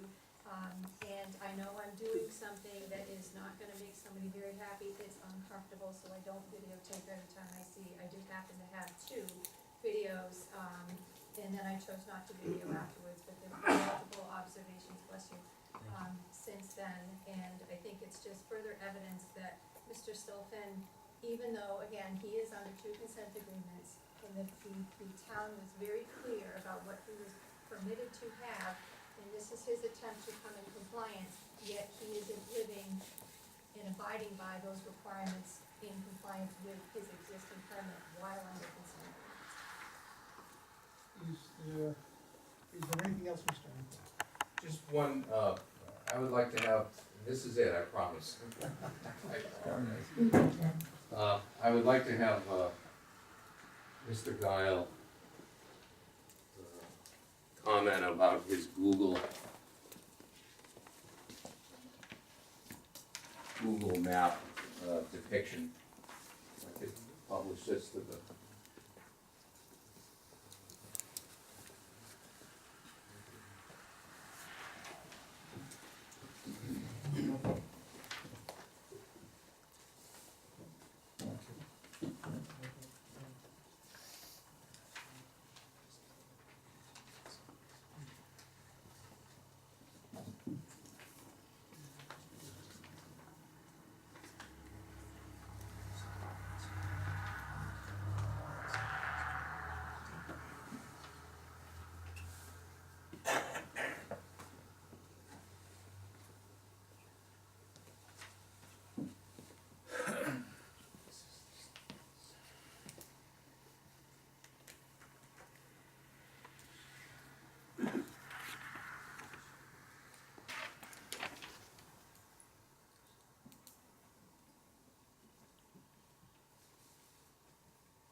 I guess first of all, does anybody have any, oh wait, you're not supposed to have any questions, correct? At this point. Okay, fair enough, okay, I understand When we that. get into the discussion of that. the permit, yes. I get that, I understand it. What I put together here was a depiction of the property. And most notable, I'm an environmental consultant, I work on Superfund sites, I understand how, things are created to create, a situation where you need to clean something up, is the best way I can put it. What I want you to note is on the left side, it says paved equipment cleaning location. Okay? That is where, in the Facebook page, that's where the paver is located, and you will also see the power washer in the lower left. What's most notable here is that you'll see around his house, there's, relatively green grass and what have you. Where I point to where the effluent runoff is, and it's because the grade goes down towards the standing wetlands in there, the grass is dead because of washing of the equipment has killed the grass. It's pretty clear. What we've told by Mr. Folker is he has to clean there because he has no other place to put he has no other place for a garden hose or what have you. And what's also important is I've noted where the wetlands are. All of you are more than welcome to come to my property and go to the fence line, and you'll see it's swamp. So that effluent goes down, it goes eventually into the wetlands, and then per the photos that I gave you, showing where that runoff from the wetlands go, that goes down to Chip's Pond. Now, concentrations, I have no idea. But the point is, stuff is being cleaned there. This is, in my industry, this is compelling. And the whole point is I wanted to point that out. Unless there's another reason why the grass doesn't grow there, why it's all muddy or what have you, I'm willing to listen to another explanation. Thank you. Thank you. That's all we have. Thank you. Is there, at this point, because of the lateness of the hour, we have a number of other items on the agenda, and if it's okay with you, I would like to continue this hearing to the next meeting on September 13th. We're not ready to make a decision tonight anyway. We've heard all their arguments and nobody else has had an ability to say anything. I don't think And that's fair. they have not had the ability to say anything either. I'm asking for permission to continue this to the 13th so that we can then have them make their presentation and go forward. I have a question about that, please, sir. Yes, Dan Erickson, I'm a resident. I've heard my name a couple times, so I thought maybe I should say something. I'm Since sorry, I don't know didn't more, catch your I name. don't have, there's more than enough lawyers here already. He's Dan Erickson. And I'm wondering if that happens, then do we have a chance to speak at that? Yes. But, but I'll make mine quick anyway, so I don't have to do that, because I'd rather not. I don't know Mr. Stilfen. Mr. Stilfen doesn't know me. I'm in the butter. I think the fact that we don't know each other probably makes us great neighbors. That's my definition of a great neighbor. I have no beef with him. I have no personal beef with him. I bought my property after his business was already there, so I don't have any problem with the existing business. I'm here just to represent, my wife and I have worked real hard to afford the property we bought at the end of McChip K Road. And my only concern is our property value, and if it's in danger, I'd like the board to take that into consideration as a resident of this town, who I think that you're here to help protect. It seems so cut and dry to me, and that's why I don't do this, because I don't understand it all. But either it's allowable or it's not allowable, and if it's not allowable, well, then fine. If it is allowable, fine. I just would like us to, I'd like to ask you to represent all of us on both sides of this, and give this a fair and really important overview that it needs, because this is a serious, there is the wetlands issue. Whether it's wetlands, whether it's animals, whether it's property values, there are a lot of issues here, and I would just like it to get the weight that it deserves. And at the end of the day, if it's passed, great. If it's not, great. But I think it is important. I thank you for wanting to extend it for more time, because it's an important decision. So that's all. Thank you. Just a second, Mr. Jones. I would like 5 minutes to address you, and then I would agree to the continuance of it. But I think that there are certain things that have been raised tonight that simply have to be addressed, and I would not like to leave the impression that everything you've heard is somehow true. Please do. Okay. I'd like to begin very quickly by reading into the record some additional letters. Cyrus Chilton of 9 McChip Bay Road says, Pave Tech paving is no problem to me and my family. He's a good neighbor. His neighbor at 10 McChick-Pay, Kim Tyson, says Bill Stilton's reputable business is not a problem in any way, including noise. He is a helpful, kind neighbor and a good Christian man who would never deliberately disturb anyone. Teresa O'Donnell of 153 Sinnott Road says, I live across the street from Bill and I am never bothered by his business. He is one of the nicest neighbors anybody could ask for. He works very hard and is a responsible person. Lon Landry of 159 Sinnott Road says, Pavtech is a responsible company and neighbor.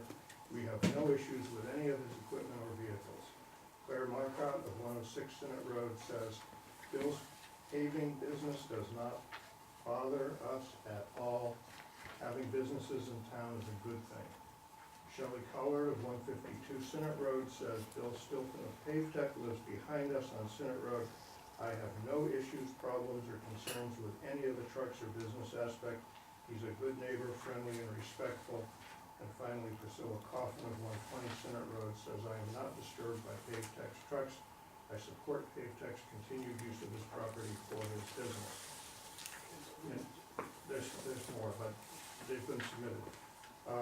I would like to address the insinuation that a pressure washer was used to clean a piece of equipment.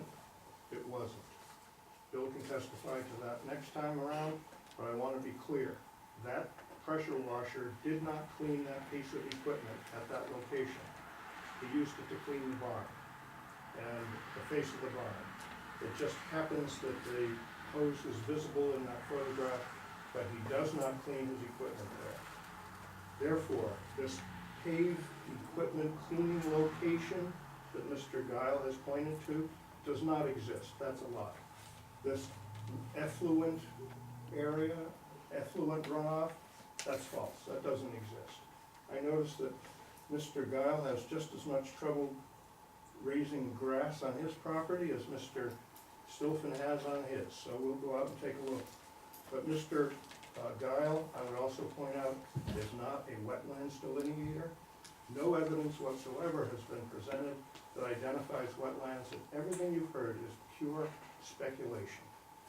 We will address that, but I want you to be aware that no delineation has been done out there. The town doesn't identify this as a wetland. The Inland Fisheries and Wildlife does not do it. The U.S. Fish and Wildlife Service has not shown this as being identified as wetland. And so to say that we did an incomplete job, what else could we do? There's nothing to indicate that this is a mappable wetland and that this property is in either a shoreline overlay or a resource protection. But we don't want to let that insinuation affect your judgment, so we'll find out some information. I'd also like to point out, though, that if the neighbors do want Mr. Stilfen's agent to go walking around on their property, assessing what the vegetation over there looks like, we're gonna need permission to go out and do that.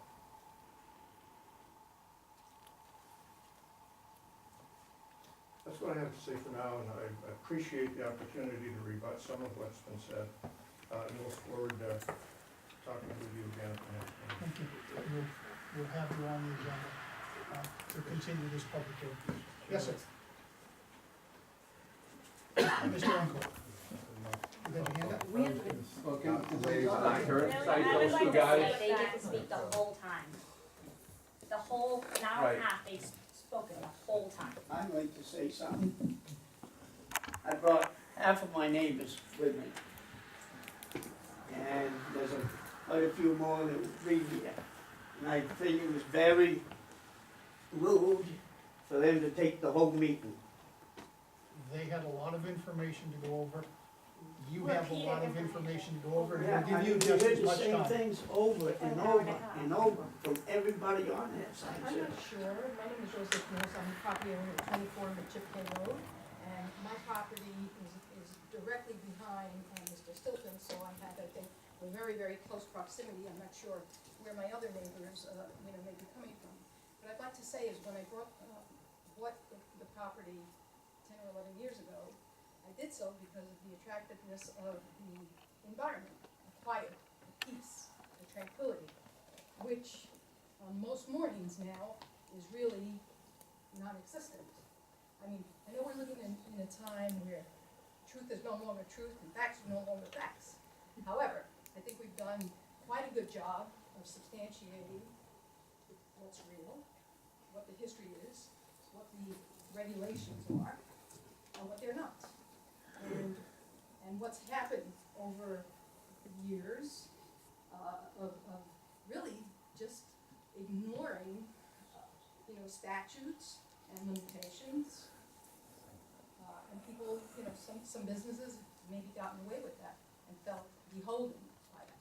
However, I think the time has come now where the town maybe really needs to take a stand and look at the objective facts here.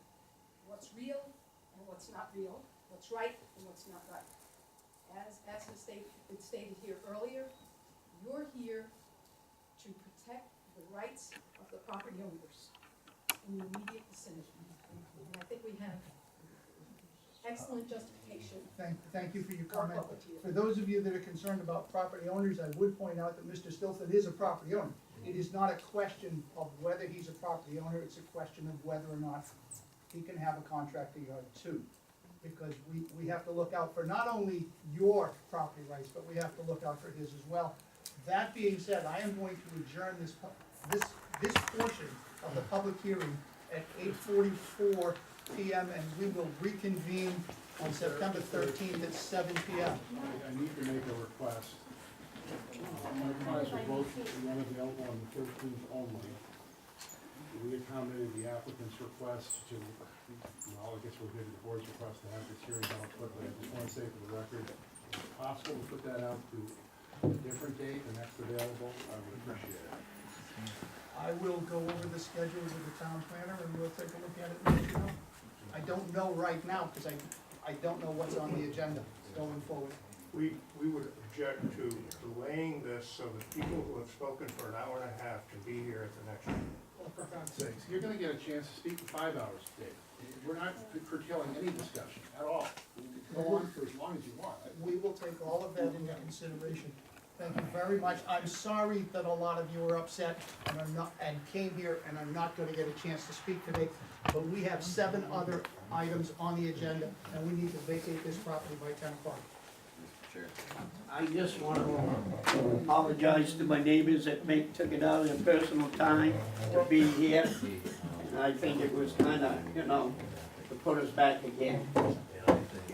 These people gotta work, they got few of them even took out their time. I'll tell you right now, the advantage for you is that once we are done with the public hearing, we have 30 days to make a decision. Okay. So we haven't started the clock running on that yet.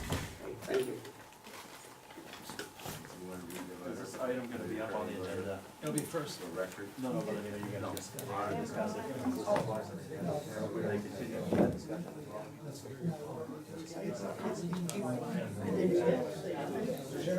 Yes, sir.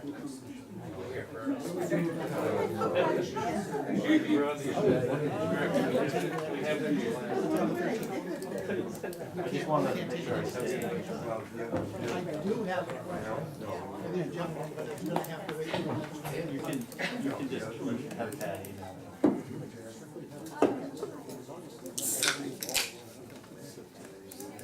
I'll talk.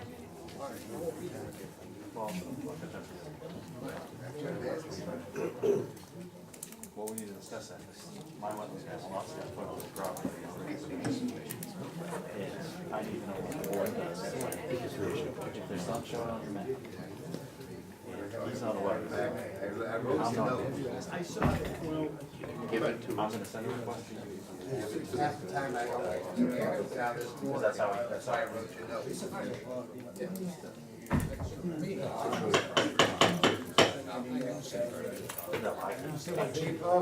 Hey, guys, please take your private conversations outside so we can continue on. Thank you very much. Next item on the agenda at 8:47, a public hearing for Champaign Energy Plenary Site Plan Review, determination of completeness. A proposal to install an operating 12,000 gallon propane filling station on a 6.65 acre site currently used as a fleet parking lot at 833 Old Post Road, tax map 1, lot 1A in the BI district. Champagne Energy is the owner and applicant. Eric Williams, PE of the SGC Engineering LLC is the applicant's agent. Is there anybody here that would like to speak on the issue of the propane filling station? Hearing none, I'm closing the public hearing at 8:48. Brookside, moving right along. Wow. Brookside, item 1, Brookside Estates, a revision of the approved subdivision. A proposed proposal to amend the record subdivision plan by conveying 3,546 square feet of designated open space land to lot number 14C05 in a 10-lot cluster subdivision and age-restricted community on 11.9 acre lot located at 182 Log Cabin Road, tax map 32, lot 14C, in the R3 and Shoreland Overlays districts. J Group LLC is the owner applicant, and the owner's agent is Jason Netto. Mr. Netto, make your presentation, please. You missed the last meeting. The presentation's for the most part been made. The only thing the board requested last meeting was signatures of the 4 existing homeowners. Yep. And we did get that. We did receive that. Yes. Does the board have any questions for Mr. Netto? You actually did You everything. said the 4 existing homeowners? I thought there was more than 4. Looked like a lot more than 4. Well, I had husband and wife sign. I just, Okay. Okay, you guys have any questions for me?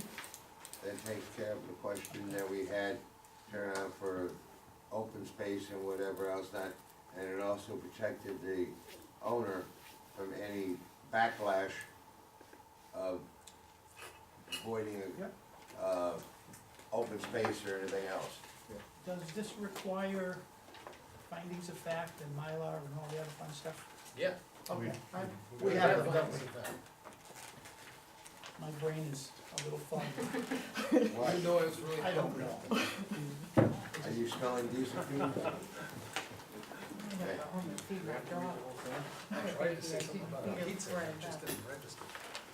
Rich, it's an amendment. I mean, I'm fine if you don't wanna read it. This one's short. Yeah. It's a lot shorter than the last I one. just wanted to speed your process up.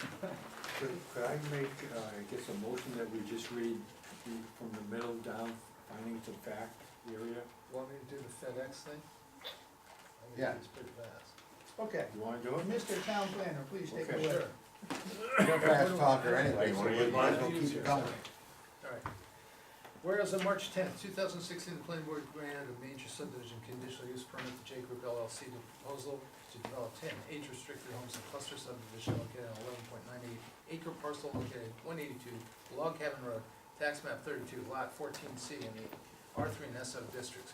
Whereas on July 28th, 2018, the planning board has made aware of an amendment that was made to the record subdivision plan where 3,546 square feet of land had been conveyed from lot 2 lot 5 from the 6.25 acre dedicated common open space to offset setback encroachments of decks on lot 5. Whereas on August 9th, 2018, the planning board reviewed the executed conveyance of land from the dedicated open space and determined that the remaining 6.17 acres in the open space met the minimum requirements of value land use ordinance section 9.3.12 2A, and as such, the conveyance would not violate the land use ordinance. However, given the fact that 4 properties have been conveyed to private owners and said owners retained the interest in the open space, the board required that the applicant obtain unanimous consent of owners for the open space out conveyance. Whereas on August 10th, 2018, the applicant presented to the planning board an agreement whereby, to the planning department, an agreement whereby the 4 lot owners consented to convey the 3,546 square feet of land to J Group LLC and lot 5 in accordance with planning board conditions. Whereupon the Arundel Planning Board reviewed and given due consideration of the applicant's amended application has arrived at the following. 1, the owner with right title and interest in the dedicated open space for Brookside subdivision include J Group LLC, Denise Hodson and John Fullerton, tax map 32, lot 14C06, Virginia and Robert Huntley, tax map 32, lot 14C09, Robert and Lisa Cavuto, lot, tax map 32, lot 14C04, and John and Nina, I'm going to butcher this, Lefathon. No problem. Thank you, better. Tax map 32, lot 14C07. The proposed conveyance of 3,546 square feet of land from the former 6.25 acre open space will yield an open space parcel of 6.17 acres. The 6.17 remaining acres will remain in compliance with the required 50% open space provision mandated by sections 9.3.12.2A of the Arundel Land Use Ordinance for clustered subdivisions. J Group LLC has submitted an agreement dated August 10th, 2018, signed by all aforementioned owners in the Brookside subdivision consenting to the conveyance of land from the dedicated open space to lot 5. The revised record subdivision plan has been prepared of the Brookside subdivision showing the conveyance prepared by H2M Engineers and dated April 25th, 2018. Therefore, be it resolved that based on the above findings and conclusions, the Arundel Planning Board hereby approves the revision to the record final subdivision plan of J Group LLC, the conveyance of 3,546 square feet of land from the dedicated open space to lot 5, subject to the following conditions. The revised, number 1, the revised subdivision plan must be recorded in the York County Registry of Deeds within 90 days of the date from which the plan was approved and signed by the planning board. Otherwise, it shall become null and void. A copy of the recorded subdivision plan shall be submitted to the planning department. 2, amended deeds for both the dedicated open space and the lot 5 shall be recorded and submitted to the planning department. Number 3, no changes, erasures, modifications, or revisions shall be made in any final plan after the approval has been given by the board and endorsed in writing on the plan unless the revised final plan is first submitted and the board approves any modification. So approved by the Arundel Planning Board this 23rd day of August 2018. Board will approve it. Gentlemen, what's your pleasure? I move to accept. Second. Motion has been made and seconded to approve the amendment. Is there any discussion? Hearing none, all those in favor? Aye. Aye. It is unanimous. Congratulations. It Can I wasn't grab those painful. tomorrow? Will you? Yeah. Okay. You're in tomorrow? Pick them up at the, I'm not gonna be there, but pick them up at the, town clerk's office. We'll sign them after, Okay. after this, unless you wanna stay around for them. I don't know if that's stay. Geez, I was gonna, but, It just, I know. A lot more excitement. kids need us, you know. Right. Yeah, Is that wasn't that bad, was it? No. Jason, beer 30 yet? no, bed 30, Oh, yeah. it wasn't as painful, was it? This- Not this part, no. Okay.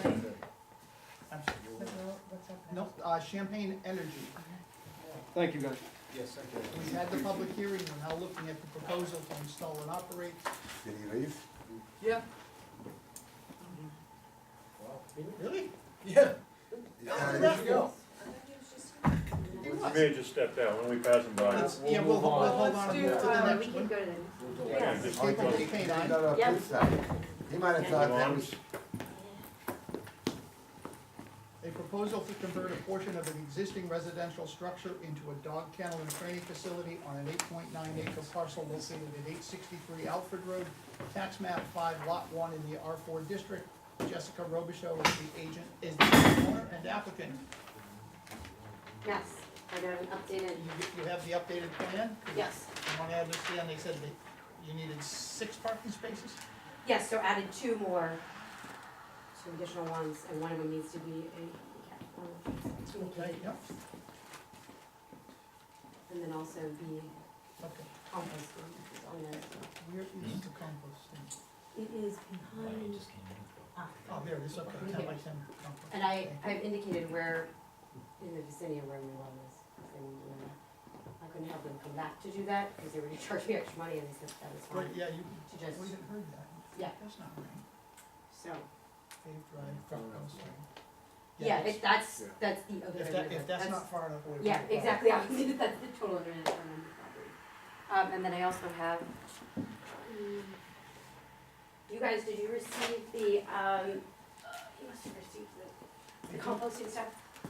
I gave like 8 copies for that. Okay, well, here's one. Okay, I got something. you might. well, this is it right We're here. not I didn't see privileged. that. Okay, so this is, Oh, that's the information. yeah, the composting stuff, yeah, it should be. I don't have, I submitted the copies already, so I don't have Yep. extra of those. I have that. Just have the one. Yep. And then, Oh, it's in my papers. oh, okay. Yeah, just what the Right, plan was. yeah. Just a plan, I could not, locate the DACF approved, and I called them, and they did not return my phone call. So I was able to find a document that was, I wrote on there where it was from, some state, yeah, oh, yeah, exactly, I used that, because they didn't call me back. So I used that. Imagine instead. our shopping. Yeah, yeah, exactly. That ag would not call you back. Right. So, and then this is the other thing that we needed, which was the, and I do have copies of those. Those are, the sign with the E 911 on the. Okay.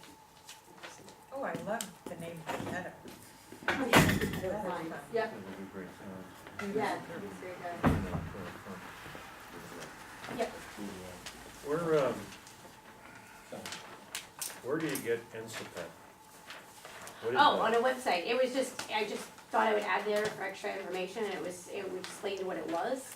It came up on, Amazon when I did a search for it, and it helps, you know, break down the PCs, you know.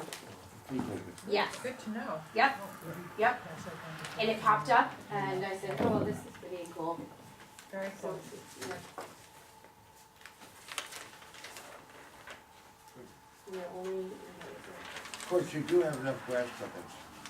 yeah, exactly, so I don't know if I necessarily need that, because I have plenty of grass clippings, I'm just trying to, lots of grass. I'm just trying to be, No, funny. half of my land is all grass. only trouble is, it's hard in the wintertime. Was there anything else we needed? Yes, Chad, I on actually this? addressed that in that document that I have. No, No, I think she covered it from the Yeah. last Yeah. meeting. Yeah, There In fact, was I'll the make- waste, it was the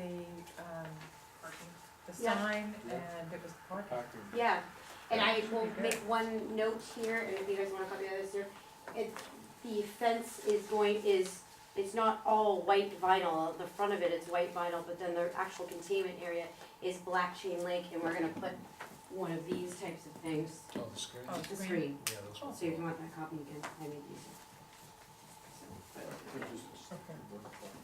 Well, I'm gonna I'll move that we accept this as, or deem it as complete.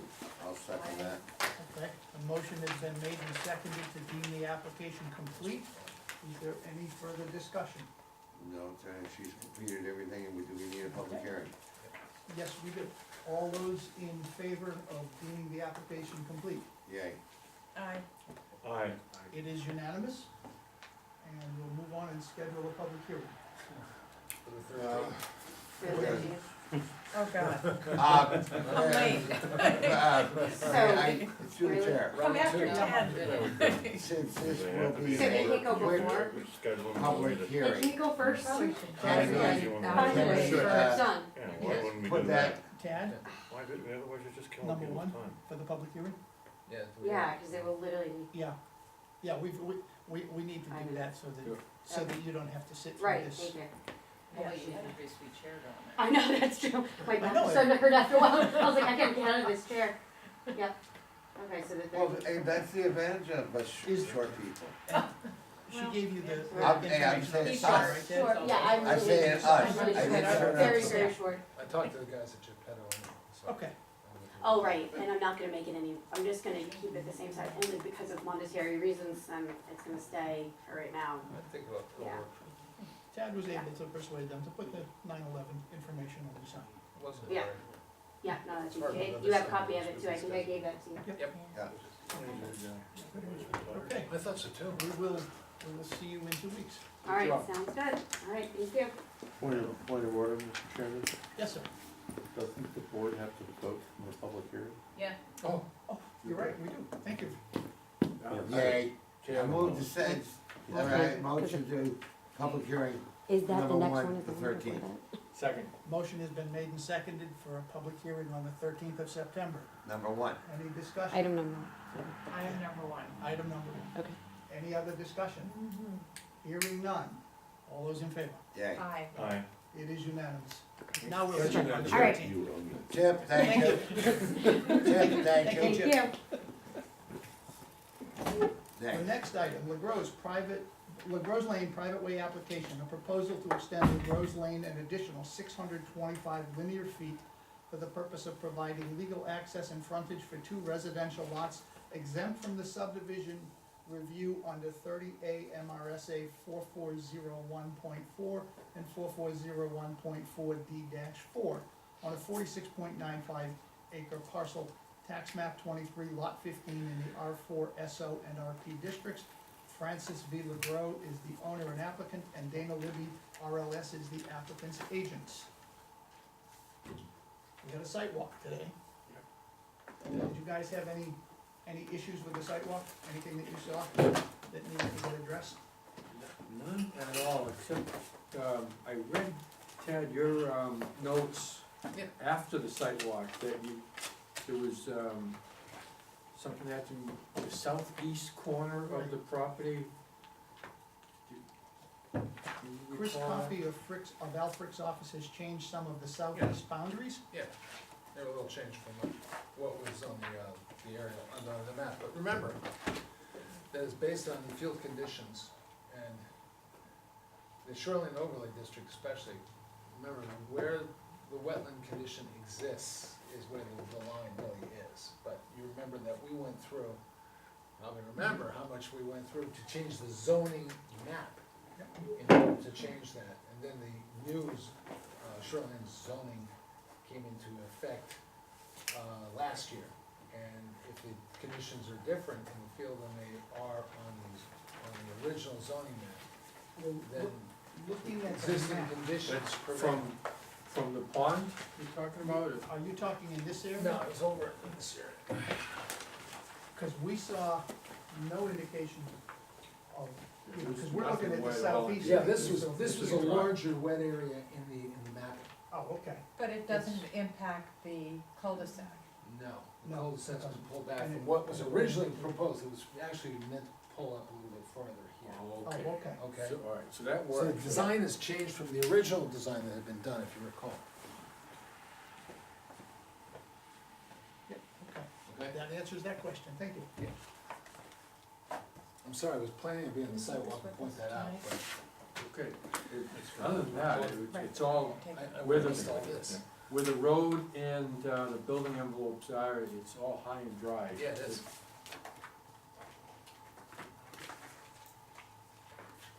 And I guess, just more comment to the question, that the driveway to the back lot that you're keeping, that will come off of Off that the cul-de-sac. cul-de-sac? Would that be, indicated on the plan that there is a We can show it. driveway? Yeah. Yeah, it should be on. Basically, it's in that cul-de-sac, the road coming into the cul-de-sac is in line with that road. Yeah, yeah.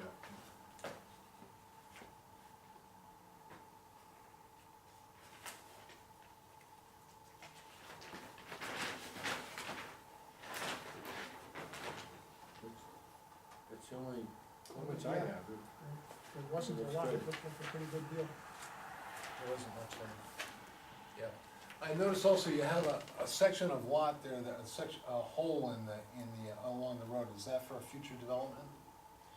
You mean the 50, you're talking about 50-foot wide? Well, it's between, Between the- between Shauna And La Fortune? no. that's gonna be for a future lot, I assume? Oh, you mean the other one? Yeah, it's on it's going down the road, correct, like after Shauna, Yeah. yes. Yeah. Yeah, probably at some After point 5 in years time. or whatever. My guess would it would be based on whatever wetland mapping So that's took out there, because the wetlands aren't mapped all the way down there. Yeah. I just noticed the hole, and it looked like that was a potential another lot, and we talked about another lot. They already realized that they can't, if they go another lot on this road, then it needs to meet No, road that's standards. road standards. That may not be the case. Stay tuned. Okay, well, Okay. That sounds as of good. right now, I think it More probably to, is. as of right now, it As of would. right now. More to come here. Aha, okay, As of right now. I have a silly question to ask you. yes. Nothing pertains to what's on the map. Why does the old house have 6 chimneys down there? Because it has a fireplace pretty much in every, There was a fireplace in every room. Okay. Is it an old I house? saw it My and husband had built it, yes. I just saw it and I counted 6, I says, okay, mean, Yeah. it's why I was, Yeah, there was one in the bedroom. I didn't go there, I just looked outside. And I Yeah, just looked it's what- every, yeah. Yeah, it's And every that- room, and then there's another flue, you know, for the furnace or whatever. Okay, just something off the record, Yeah. thank you. Nosy. That's why there were so many. Mr. Planner, what's the next step? Well, the next step is,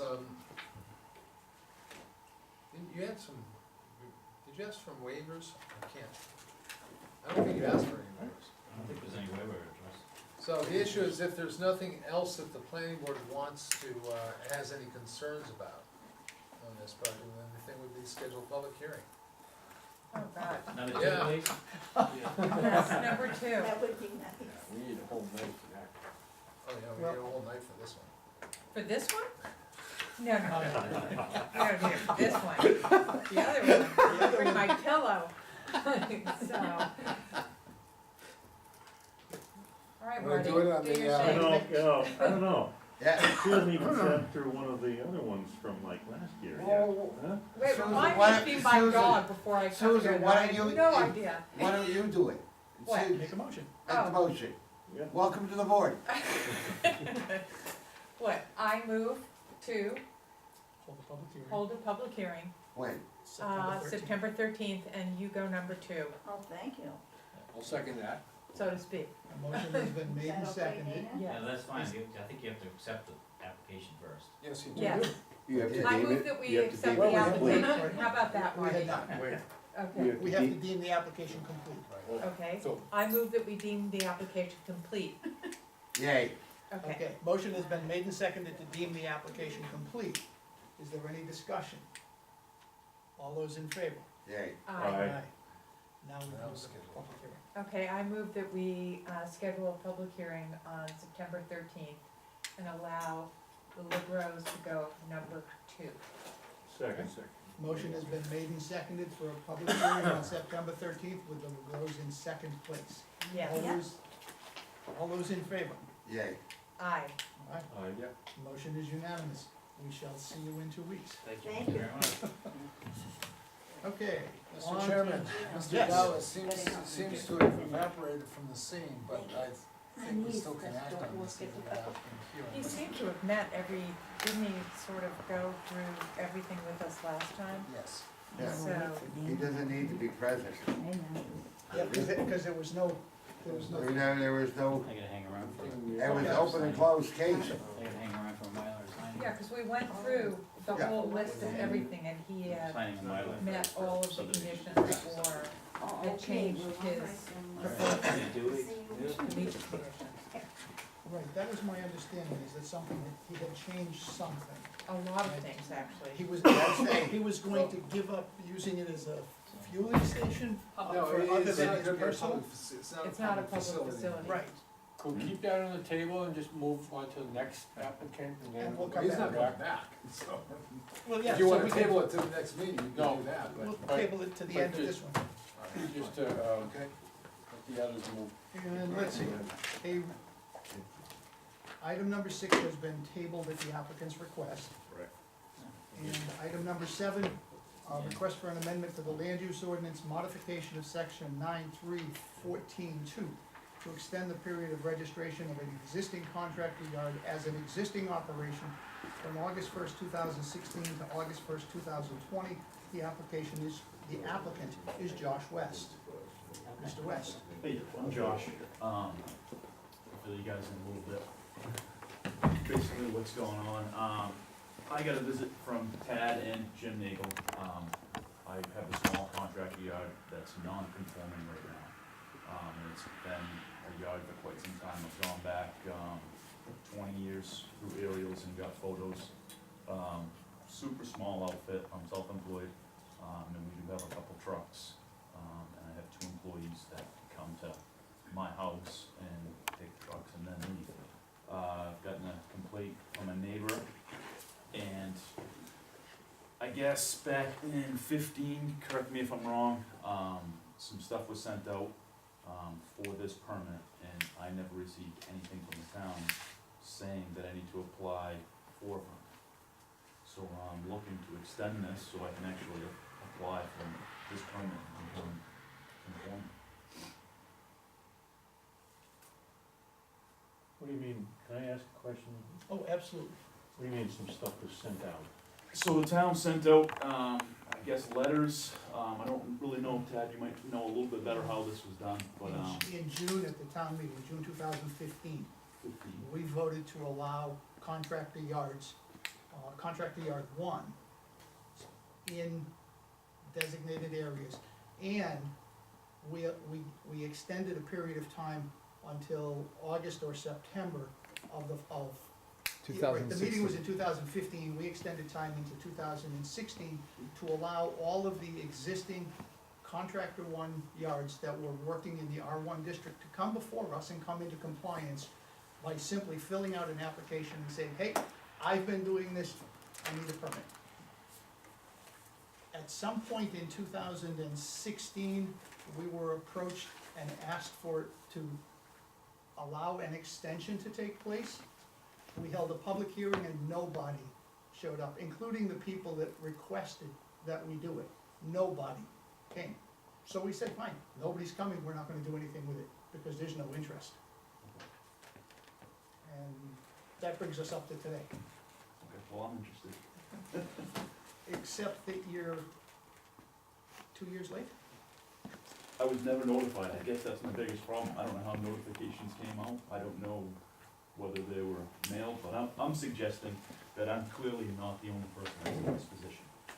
So maybe there's a better way to go about notifying people. And that's why I suggested a longer period of time, so whether we do it at voting, we do it in some type of newsletter that goes out, something that's not crazy expensive for the town, but something that everybody gets notified. But you still have to deal with your particular I do, yes. issue, so why don't we deal with that? And instead of a more general, Yeah, so how do we help him become compliant? What does he have, what steps does he have to take so that he can begin the process of being reviewed and Based- ultimately based becoming on- compliant? Based on the ordinance, the way it is now, he cannot, Okay, because it is no longer, either conditional or permitted. Grandfathered was allowed to stay in if you had been, if you can prove that you had been in operation back in 2015 when the ordinance itself was changed, I then can't do that is something that we could take into consideration. But absent that proof, I'm not sure there's anything that can be done, short of an ordinance change. Well, through the chair, I think we have to do an ordinance change, because there's no mechanism to do this, really. You know, it And seems, that is a problem, I It is a understand, problem, but that's why Josh is asking for us to amend the ordinance to, I had suggested 2020 or 2019. We're going into 2019.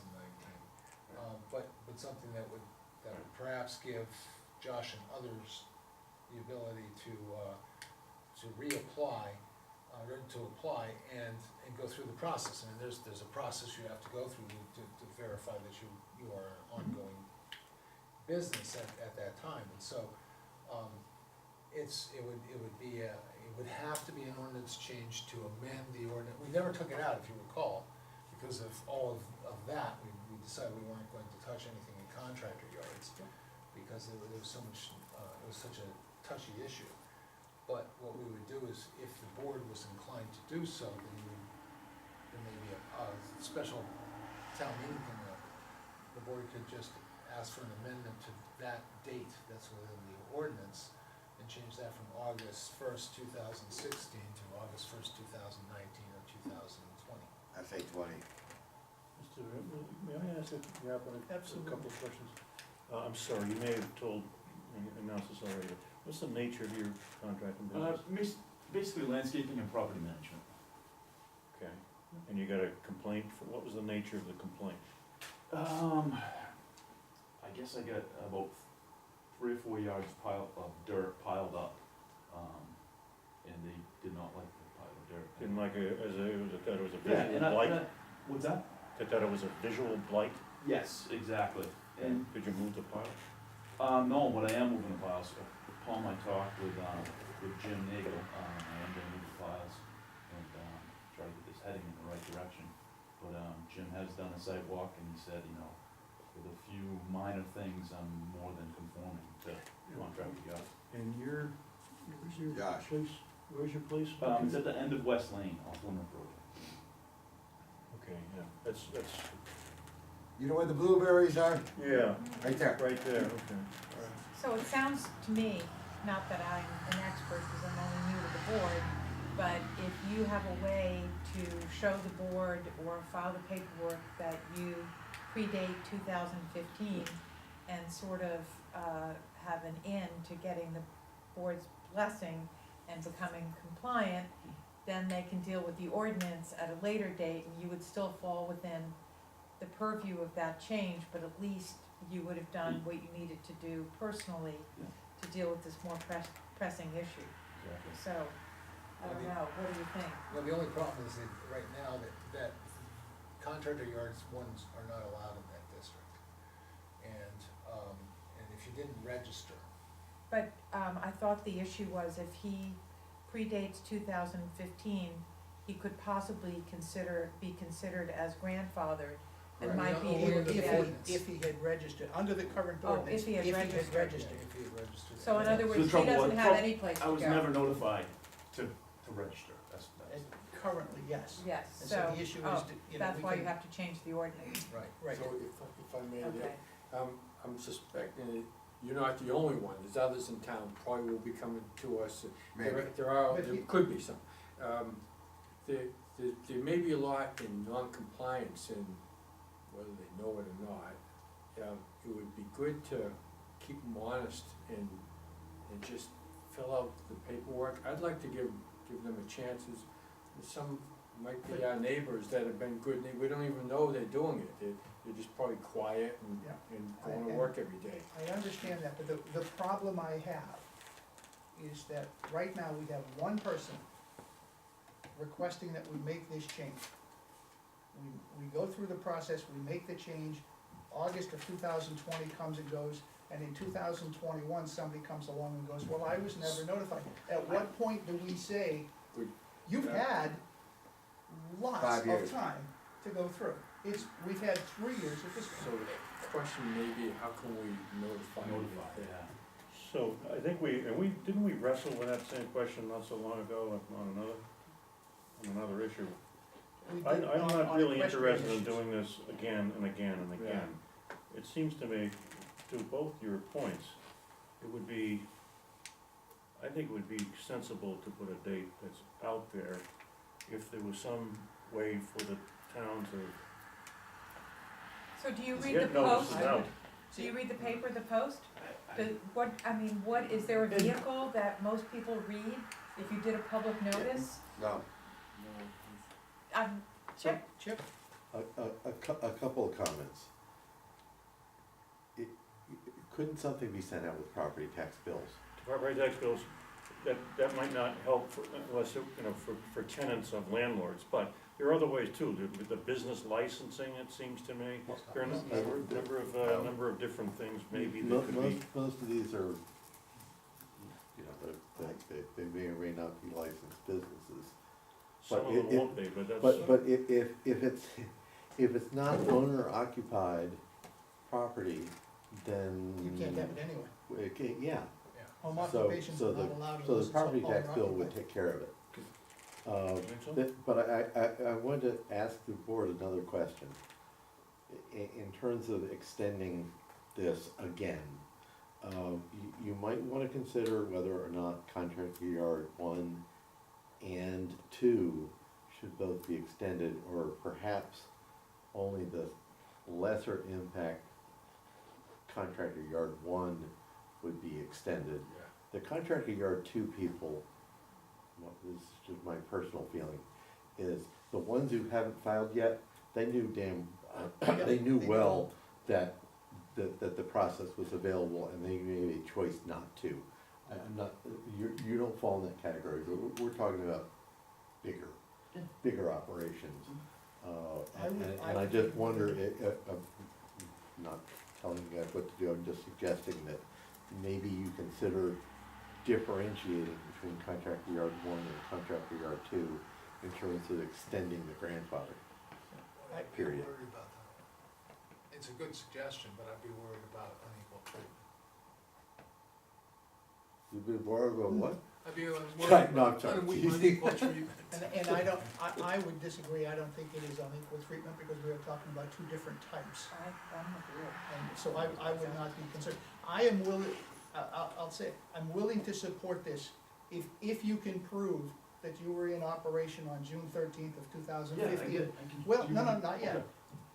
I would be amenable to going through and saying, let's do that, but it has to be part of the, again, the same way we had it before. If you were here in existence on June 13th of 2015, you have until August of 2020 to make that presentation and submit. And I can say that because at that point in time, if you don't and somebody comes up in 2023, I won't be sitting in this chair. Sure. No, I'm not. Look how long we've been here. But I would say at some point, we have to make it very clear, this is a drop dead moment, and after this, if you don't come, you're not ever gonna be in Well, compliance. because ignorance is not a defense. I mean, you're supposed to be keeping track of, you know, what you need in order for you to stay in everybody's And I don't good have a problem graces, so. spearheading some of this or helping out as far as, like, if we can get it out there, you know. My issue is, this is the second time in 2 years that we've been asked it. The last time we were asked, nobody showed up. And we were told there are all kinds of people who want this, and nobody And the came. trouble is you don't know you're non-conforming until you get a complaint, and then, and that's the trouble. Yeah. Somebody small like me that's been doing this for a while, and then they get a complaint, and then, you know, then you gotta really hit the brakes. How many have actually come, I can only think of four? What was the Yeah, but there were notification three. methodology? Three? Last Two time. of them were Methodology that Zoom. was used was I went to the town clerk and asked her for a list of all the contractors she had in business license. That's And what, then I sent a memo to all. so that's why you said that doesn't work. If it- So if- Well, if- it's just one methodology of reaching out. Tax bills is another. Tax bills would probably be the most effective, because I believe there was also an article in the Arrow on this, because we always give an article in the Arrow about all of our town meeting changes, all the meeting changes we're gonna be making in the ordinance. I know it's not riveting reading, but we do try to put it in the Arrow every time, but an individual notice to all property owners, it would be in the tax bill, it wouldn't be anything more than what it is now, it'd just be a lot of work, that's Well, about I think it. the quickest way to do this, It's word of mouth's the best. well, yeah, word of mouth is the best. No, I'm talking about in terms of this, of making a change to the ordinance. If that is what everybody thinks we should do. Yes. We can agree to make that change, and next month, hold a public hearing, and then ask the selectmen to put it on. If there's a special town meeting, put it on with that special town meeting. Right. Cause it's a very short, we're just gonna change the date. Same ordinance. Everything would stay the same except the date would change. That would help you, that would extend the amount of time for other people, and the town clerk can send out with the tax bills notification that this is what's gonna happen. And then, Okay. because it can only happen to somebody who actually owns the property and has a business there. That's right. That's Okay, as long as we you keep check that, just that date of, the original date of 2015. Yeah, Yeah. We're not gonna extend the grandfather date till this No. year. So just to clarify, then he should wait and see what happens with the ordinance, No. or he should show you with, no, he should, with tangible proof that he was in business prior to the date? he has to We wait can't until even the act on ordinance it. changes, we can't So- do But, anything right now. get the paperwork started and get it done. Well, That's it. he can't submit the paperwork because right now he's out of, Yeah, I can't do We can't anything. accept it. Right, so We you have can't to, I accept guess you have to wait. so, yes. So, And we will put that together, hopefully it shouldn't take very long. I don't know if that's anything we can do right now. Yeah, Okay, you can do it now. if we can do that now, And you can somebody hold a make a public motion hearing to on it. change So the date. Let's have a public hearing on the 13th on it. Number three. That's not. Number No, no. three, We're that's not- not we're to say we did. We're not doing the Or- public hearing You did. until the Board of Selectmen have decided when when the special town meeting is gonna take place, and then we can have all, we've got 2 or 3 items for the public hearing, so we can have them all at once. Yeah, but Instead of guess having what? to separate. And if you remember last year, last year, we did several public hearings after we finished something, there's no deadline before it has to be done, but we did our public hearings well in advance. Oh, yeah, but in this case, because on the 13th, it's gonna be such a disaster, let's not do Well, that. no, this is a quickie. It will be, but let's not delay. No, guess what? You see, the other thing is, no, you don't, no, I'll postpone that Okay. because Thank you, this Marty. is, no, because contractor yard, doesn't need to get Dana, ramified in, Town clerk's There office, you go. Okay. okay? I'll drop Okay. her off tonight. Yeah. Yes, Bill? We know that there are a number of small businesses in town that the town doesn't even know about. or know where they are. Yep. How do you notify them?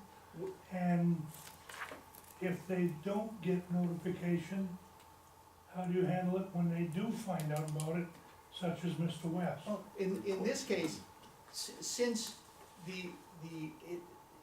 it's classified as a home occupation, so you must be the homeowner doing the job on your property.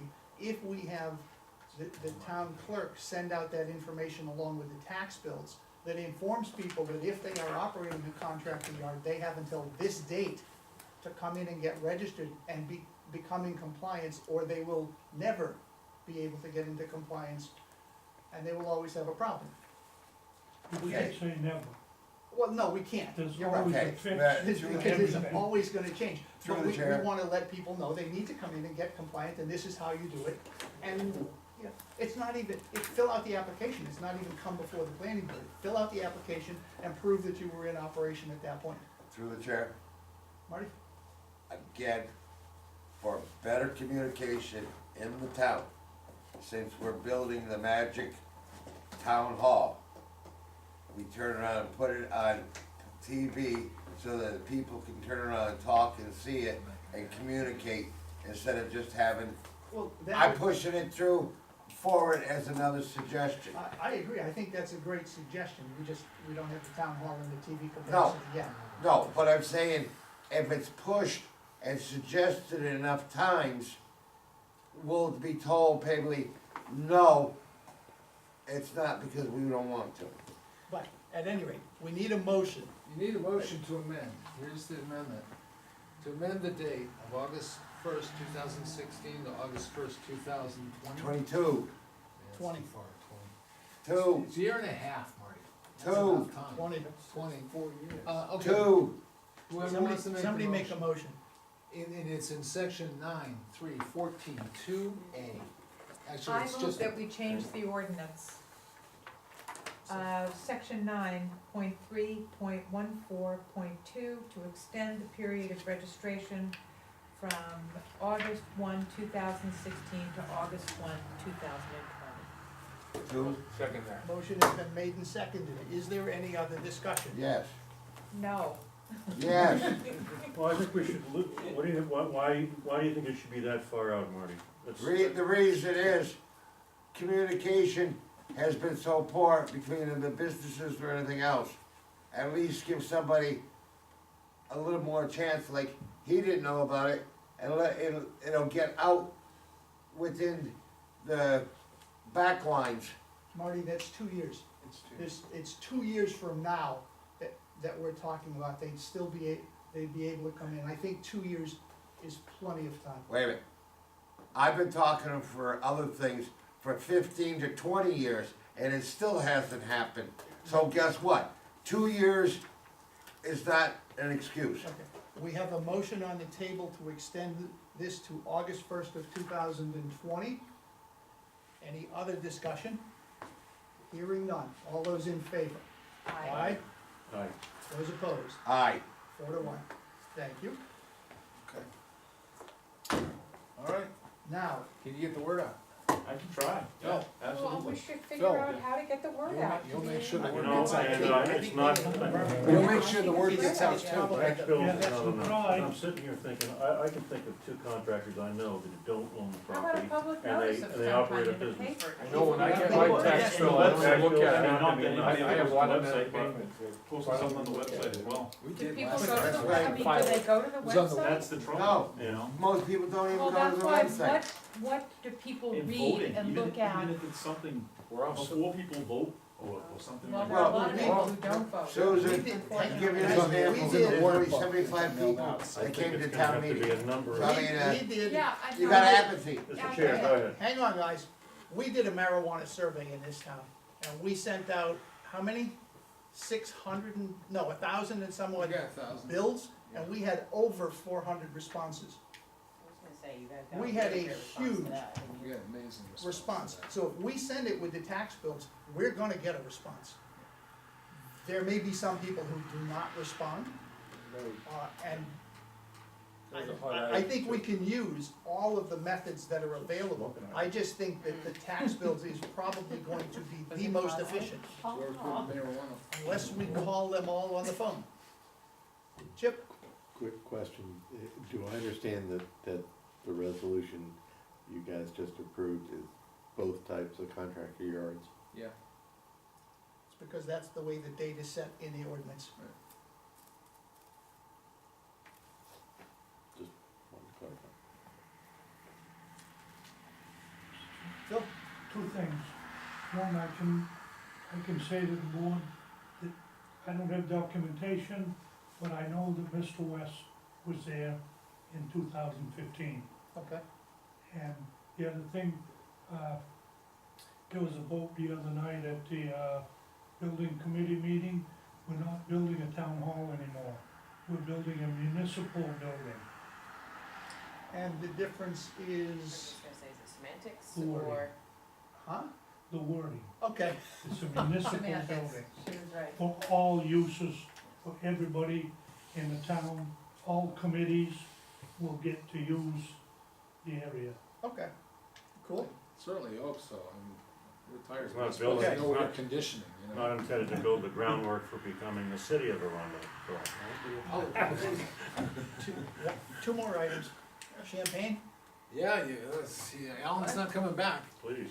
Oh, like the thing. Whereas on June 14th, 2018, the Arundel Planning Board received a plenary site plan application from Champagne Energy to install and operate a 12,000-gallon propane filling station on a 6.65 acre site currently used as fleet parking lot at 833 Old Post Road, tax map 1, lot 1A, in the BI district. Whereas on June 28th, 2018, the Arundel Planning Board conducted a public site walk of the project. Whereas on August 9th, 2018, the Arundel Planning Board determined the application to be complete. Whereas on October 23rd, 2018, the Arundel Planning Board conducted a public hearing of the project in accordance with section 9(8)(f)(3)(c) of the Arundel Land Use Ordinance, and whereas the Arundel Planning Board has determined the following findings of fact and notice of decision. Findings of fact, number 1, the owner of the properties and applicants are Champagne's Energy. Number 2, the property is located at 833 Old Post Road, map 1, lot 1A, 1E, in the BI district. Number 3, the property is approximately 6.36 acres in size. Number 4, the property currently is used as a paving parking lot for the Champagne Energy fleet of delivery and transport vehicles. Number 5, the applicant proposes to construct and install and operate a 12,000-gallon propane filling station at the northwest corner of the parking lot. While the applicant initially intended to offer retail filling services to the public, the applicant amended his application to limit filling services to the Champagne fleet. Number 6, the proposed parking lot is an accessory use to the adjacent repair facility on lot 1E and therefore will not generate any additional vehicle trips nor result in a net loss of employee parking. Number 7, the applicants proposed to install jersey barriers around the proposed tank on the south and east side in order to protect the tank from truck collisions. A chain link security fence will also be installed surrounding the tank for security purposes. Number 8, as shown on the site plan prepared by the SGC Engineering LLC, vehicle approach to and from the filling station will be in a counterclockwise fashion and will not interfere with the parked vehicles on the site. Number 9, the applicant has prepared a fire safety analysis for the proposed propane tank that has been approved by the Arundel Fire Chief Existing hydrant water sources have been deemed adequate on Route 1 to meet water supply demand in the event of a tank rupture or tank flame impingement. Number 10, there is adequate on-site lighting to provide security and surveillance of the tank site. Conformance with the site plan approval criteria. After due review and consideration of the Arundel Planning Board has determined the application to be in conformance with the criteria of section 10.6.4 of the Arundel Land Use Ordinance as follows. The proposed project conforms to all standards of the zoning district and meets or exceeds performance standards specified in sections 5 and 10.6 of this ordinance. Oh, that's right, I don't need, never mind. I'm sorry, I was thinking conditional use, and we have to go through and vote on these. Number 2, the proposed project is exempt from all main DEP stormwater and NRPA permits. An approval from the tank must be secured from the state fire marshal. Number 3, the proposed project does not unreasonably impact public safety and fire protection and will not create a financial burden for the town of Arundel in the provision of emergency services and law enforcement to the project site in the neighborhood.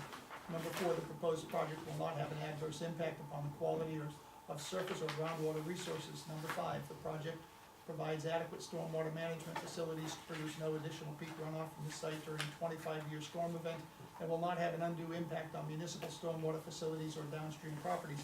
Number 6, the proposed project will not have an adverse on-site and off-site impact upon existing vehicular and pedestrian circulatory systems within the community or neighborhood. Number 7, the proposed project will not have an adverse impact upon environmental quality, critical wildlife habitats, marine resources, or important cultural resources. The proposed project could have a deleterious impact upon the visual quality of adjacent residential properties, but this impact will be mitigated by the proposed landscape and buffering plan. Number 8, the proposed project will not produce undue noise, odors, dust, debris, glare, or solar obstruction or other nuisances that would adversely impact the quality of life of surrounding parcels. Number 9, the proposed project will have a neutral fiscal impact on municipal government. Therefore, be it resolved that based on the above findings and conclusions, the Arundel Planning Board hereby approves the plenary site plan application of Champagne Energy to install and operate a 12,000-gallon propane filling station on a 6.65-acre site currently used as a fleet parking lot at 833 Old Post Road, Tax Map 1, Lot 1A in the BI District, subject to the following conditions. Number 1, no construction shall commence until the applicant presents the code enforcement officer and the town planner with a permit of approval from the Maine State Fire Marshal. So approved by the Arundel Planning Board this 23rd day of August 2018. Yay. Second. Motion has been made and seconded to accept the findings of fact and grant Champagne Energy their permit. Any discussion? All those in favor? Aye. So moved. Okay. Good reading, good job. Now let's sign things. 2 more items. Now we need Come on, minutes, items. minutes. Marty, myself, and Jens were at the July 26th meeting. Are there any changes that any of you have seen?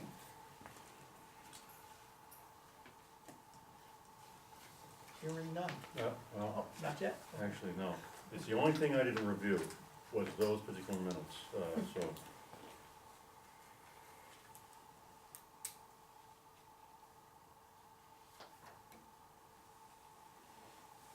I'm not sure what version you have, but I did add you into the appendix that was requested. Yeah, he's on. Thanks. I don't think I was with the that one. No, No. no, you think of that, so congratulations. Thank you.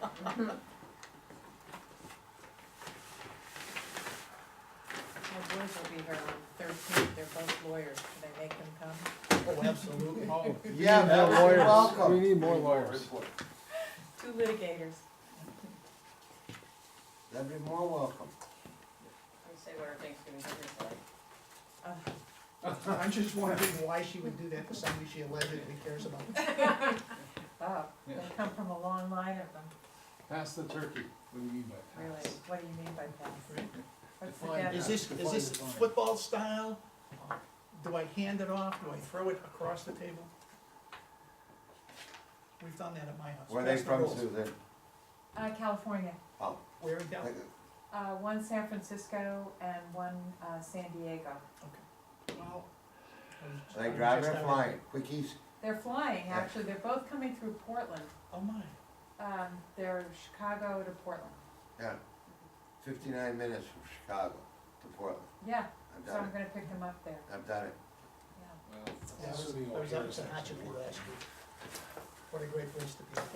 Yeah, the fires are just. You know, devastating. surprisingly enough, you couldn't smell it, but you The could see the, Hatchetby is so you could see the beautiful. smoke all along the ridges. Alright, I move we approve the minutes I'll of second. July twenty-sixth. Okay. Motion's been made and seconded, those in favor? Yay. Aye. There's the three of us and two abstentions. And August 9th. I will move that we approve as written. Who's there? Jens, The last few were. Susan, Yes, Roger, Tom, and Martin. Okay, I'm just making sure. Okay. We got one.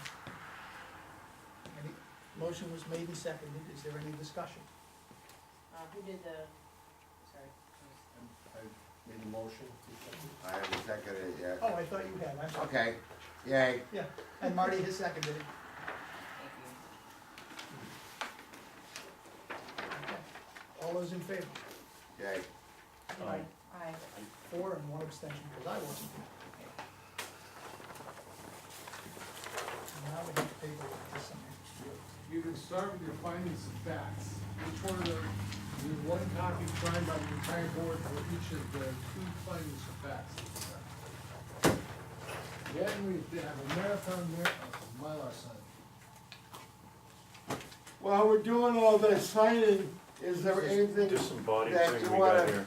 That's, that's, don't get, well, do you want me to deal with this first, or shall we do signing while I talk about this? Yeah. Yeah, okay. Okay, yeah. Now, that way we can continue. So we only have the two findings, Champagne and amount of acres. Reintroduce No, we have myself 3. to Phil. What was the other one? What was the other one? The other one was Jason's. Oh, yeah, okay. See how quickly I forget. Phil, Yep. I'm Susan Roth. I own 214 Senate Road. And you're up my property. Nice Thank to you guys see for your time. Thank you. Thank you. To see you on board. Well, I thought this was a good way for me to find out what's going on. There's a lot going on. Yeah, really. Other biz? Yeah, this is True. other And you'll be bids. back. You're coming back. Yeah, Trump said we're going back home. Right, right after Labor Day. All right, what we have here is, Yeah. Good. I had to go out Well, and it's put great to in a see little you. stop Same work here. order. Good. Thank you for coming Yeah. on. Oh, my Oh, did pleasure. you really? Yeah, well, it got a little ahead of Kurt. And Kurt said, geez, yeah, I was supposed to do something about that. We were just gonna clear a little stuff and said, no, we're not gonna do any more work. Okay, guys, that's till we get the bond and you'll get your letter. Where's this working now? Mylars and plans back that way. The letter, let me get this done, guys. Okay. Okay, wait. His son needs to post a bond in order to continue the connection to, the final connection to, Liberty Acres. And, they have a bond currently to approve the revision to the original approval to let him build 25 houses. And, then after that, he has to complete the second means of egress. Liberty Acres is off Log Cabin? Liberty Acres is off of Limerick. Limerick. Yeah, it's parallel to New Road. It's Oh. a small subdivision parallel to New Road. Oh. And, the bond amount that was originally approved by the planning board for that section, which is Lassard Drive, was $347,727.59. They had done subsequent review of the site and determined they don't have to blast rock. The ledge isn't as bad as they thought, so that's 14,000 off. They don't have to do a surveyor. And basically, they're asking it be reduced to 236,633.70. How do you wanna proceed?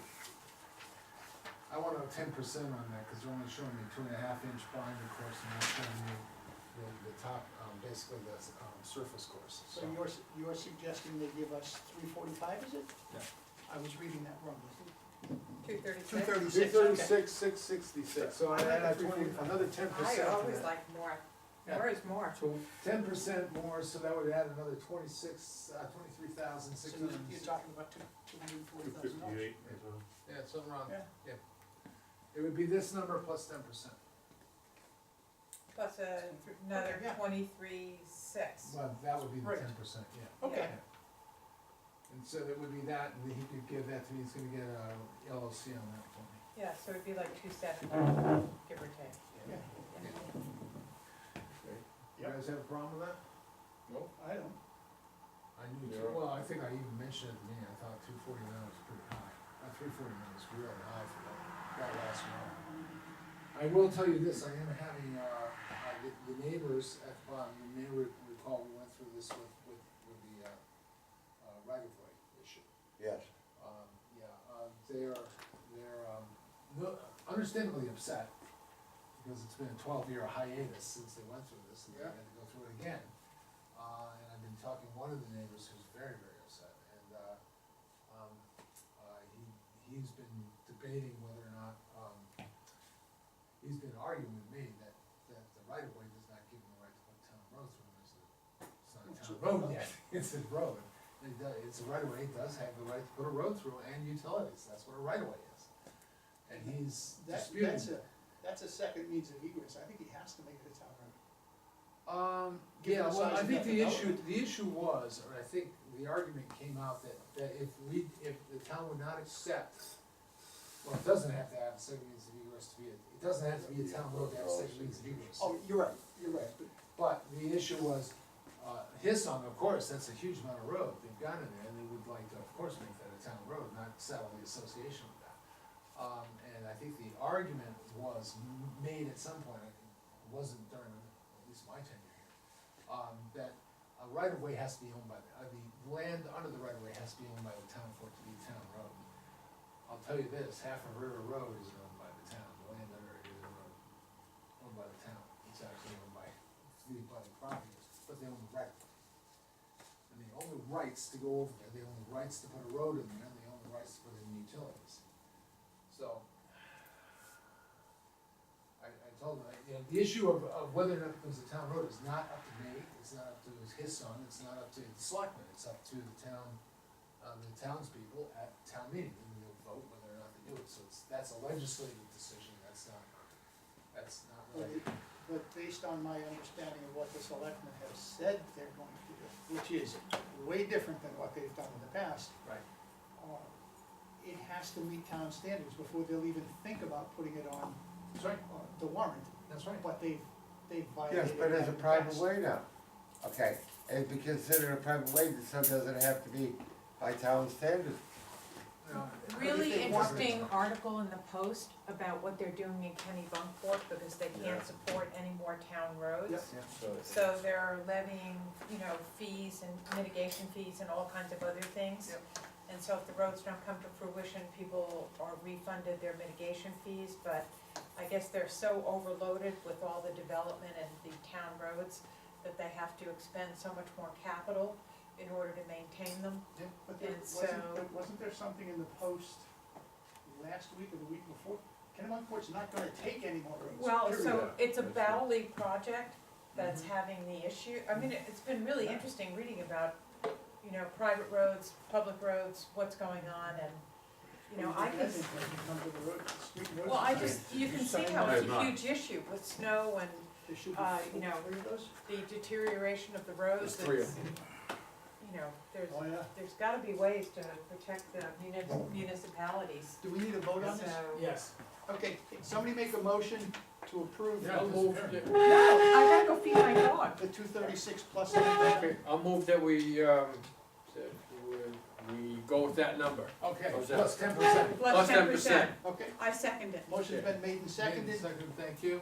All those in favor? Aye. One, two, three, Aye. 4, 5, okay, It that's is 1, 2, unanimous. 3. Wait a minute, who's, 1, 2, 3, 4, 5, somebody hasn't voted.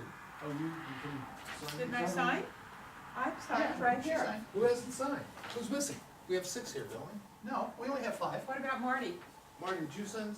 Yeah, I got it, Ed, look. There's 5 of us. Yeah, there's just 5 of us. Okay, good, Five so we got those. And who We else all in do we have? favor on this? Yeah, that was unanimous. Okay. Now you Do need you to start have that- signing the Mylars. You have that one sheet, Pat, so I can get the exact number? Could you, somebody make a motion to adjourn. I No, move that we no, adjourn. No, you can't adjourn until the Mylars are signed. No. We can't adjourn. No, you can't, because it's an agenda I item. gotta go and feed you're my done. dog, my dog is gonna Well, eat you don't right have, now. you don't have to sign all of these. Some of these you can't sign. You weren't here for it. Okay, well, just point me in the right direction, Were I'll you here get for my the pen. Monty Acres? Yes. No, She wasn't even. No. no. I, don't think you have to sign any of these. Oh, no, wait, no. You did vote on the, I signed those, I moved those two. I voted on Jason's thing for Here. the Yeah, we don't- 3,000 square you have feet to- for his You have to sign patio. Jason's. Why Yes, do we have Motorland here? Because they The never give me the Motorland- Mylar. so Jason was the only one, really. Did you vote on, Champagne? Yes, I voted on Champagne Energy. There's that one. Oh, smokes, you guys. Oh, We yeah. have to repeat this There's next so time? many of these, it's not even funny. He wasn't here for a while. Where am I And going? he didn't vote on the Monty Acres. No, No, she wasn't here. She wasn't here. I did Champagne. Here's PH Skinner. So here's all the. Good, good. Hold this up and then this is Jason. Okay, so I'll sign Jason, because I was here for that. Jason, Lucy. Are you kidding me? What? He didn't. Guess what he didn't do? Oh, No signature block. No signature block. well, Nice going on. who was that? That Brookside? accidentally on purpose? No, I don't Sin think of that's omission? on purpose at all, there's no signature block. How can you screw that up?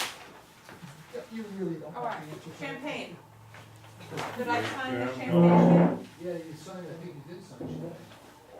They didn't give me a Mylar. They didn't even stick around for the result. So there you go. No, that's the act. I need to sign any more over there? Yeah, you gotta sign act, oh, you signed act. Am I done? Yeah, cause these guys haven't, Jason didn't, give me a Yeah, signature well. block. Guess what? Your dog's getting fed? My dog is gonna eat. Yep. What kind of a dog? German Shepherd. Okay, yeah, you will feed him. He's a real dog, you will feed him. Oh, I have a real dog, yes, for sure. I was afraid it was one of those fuzzy little kid toys. Yeah, big one. Always so PC. Thanks, guys. Thank I'll you. see you on the 13th You won't see me. with children in tow. You guys are on your own on the 13th. Why? I'm not here. Why? Because I'm on vacation for Me once. either, I'm not here. Yeah, I'm going in. Well, guess what? Oh, fun. You sure Thank you you. sure you don't wanna watch the, Good night, guys. Thank Good you. night, thank you. you don't wanna watch the good part? Are we still on camera or on camera? We're on camera still. Yep. You can turn the camera off and Oh, then everything. just I sign it. need a motion to We were gonna adjourn. make a special trip to the town hall. Motion's been made and adjourned, to adjourn. Have a nice day, guys.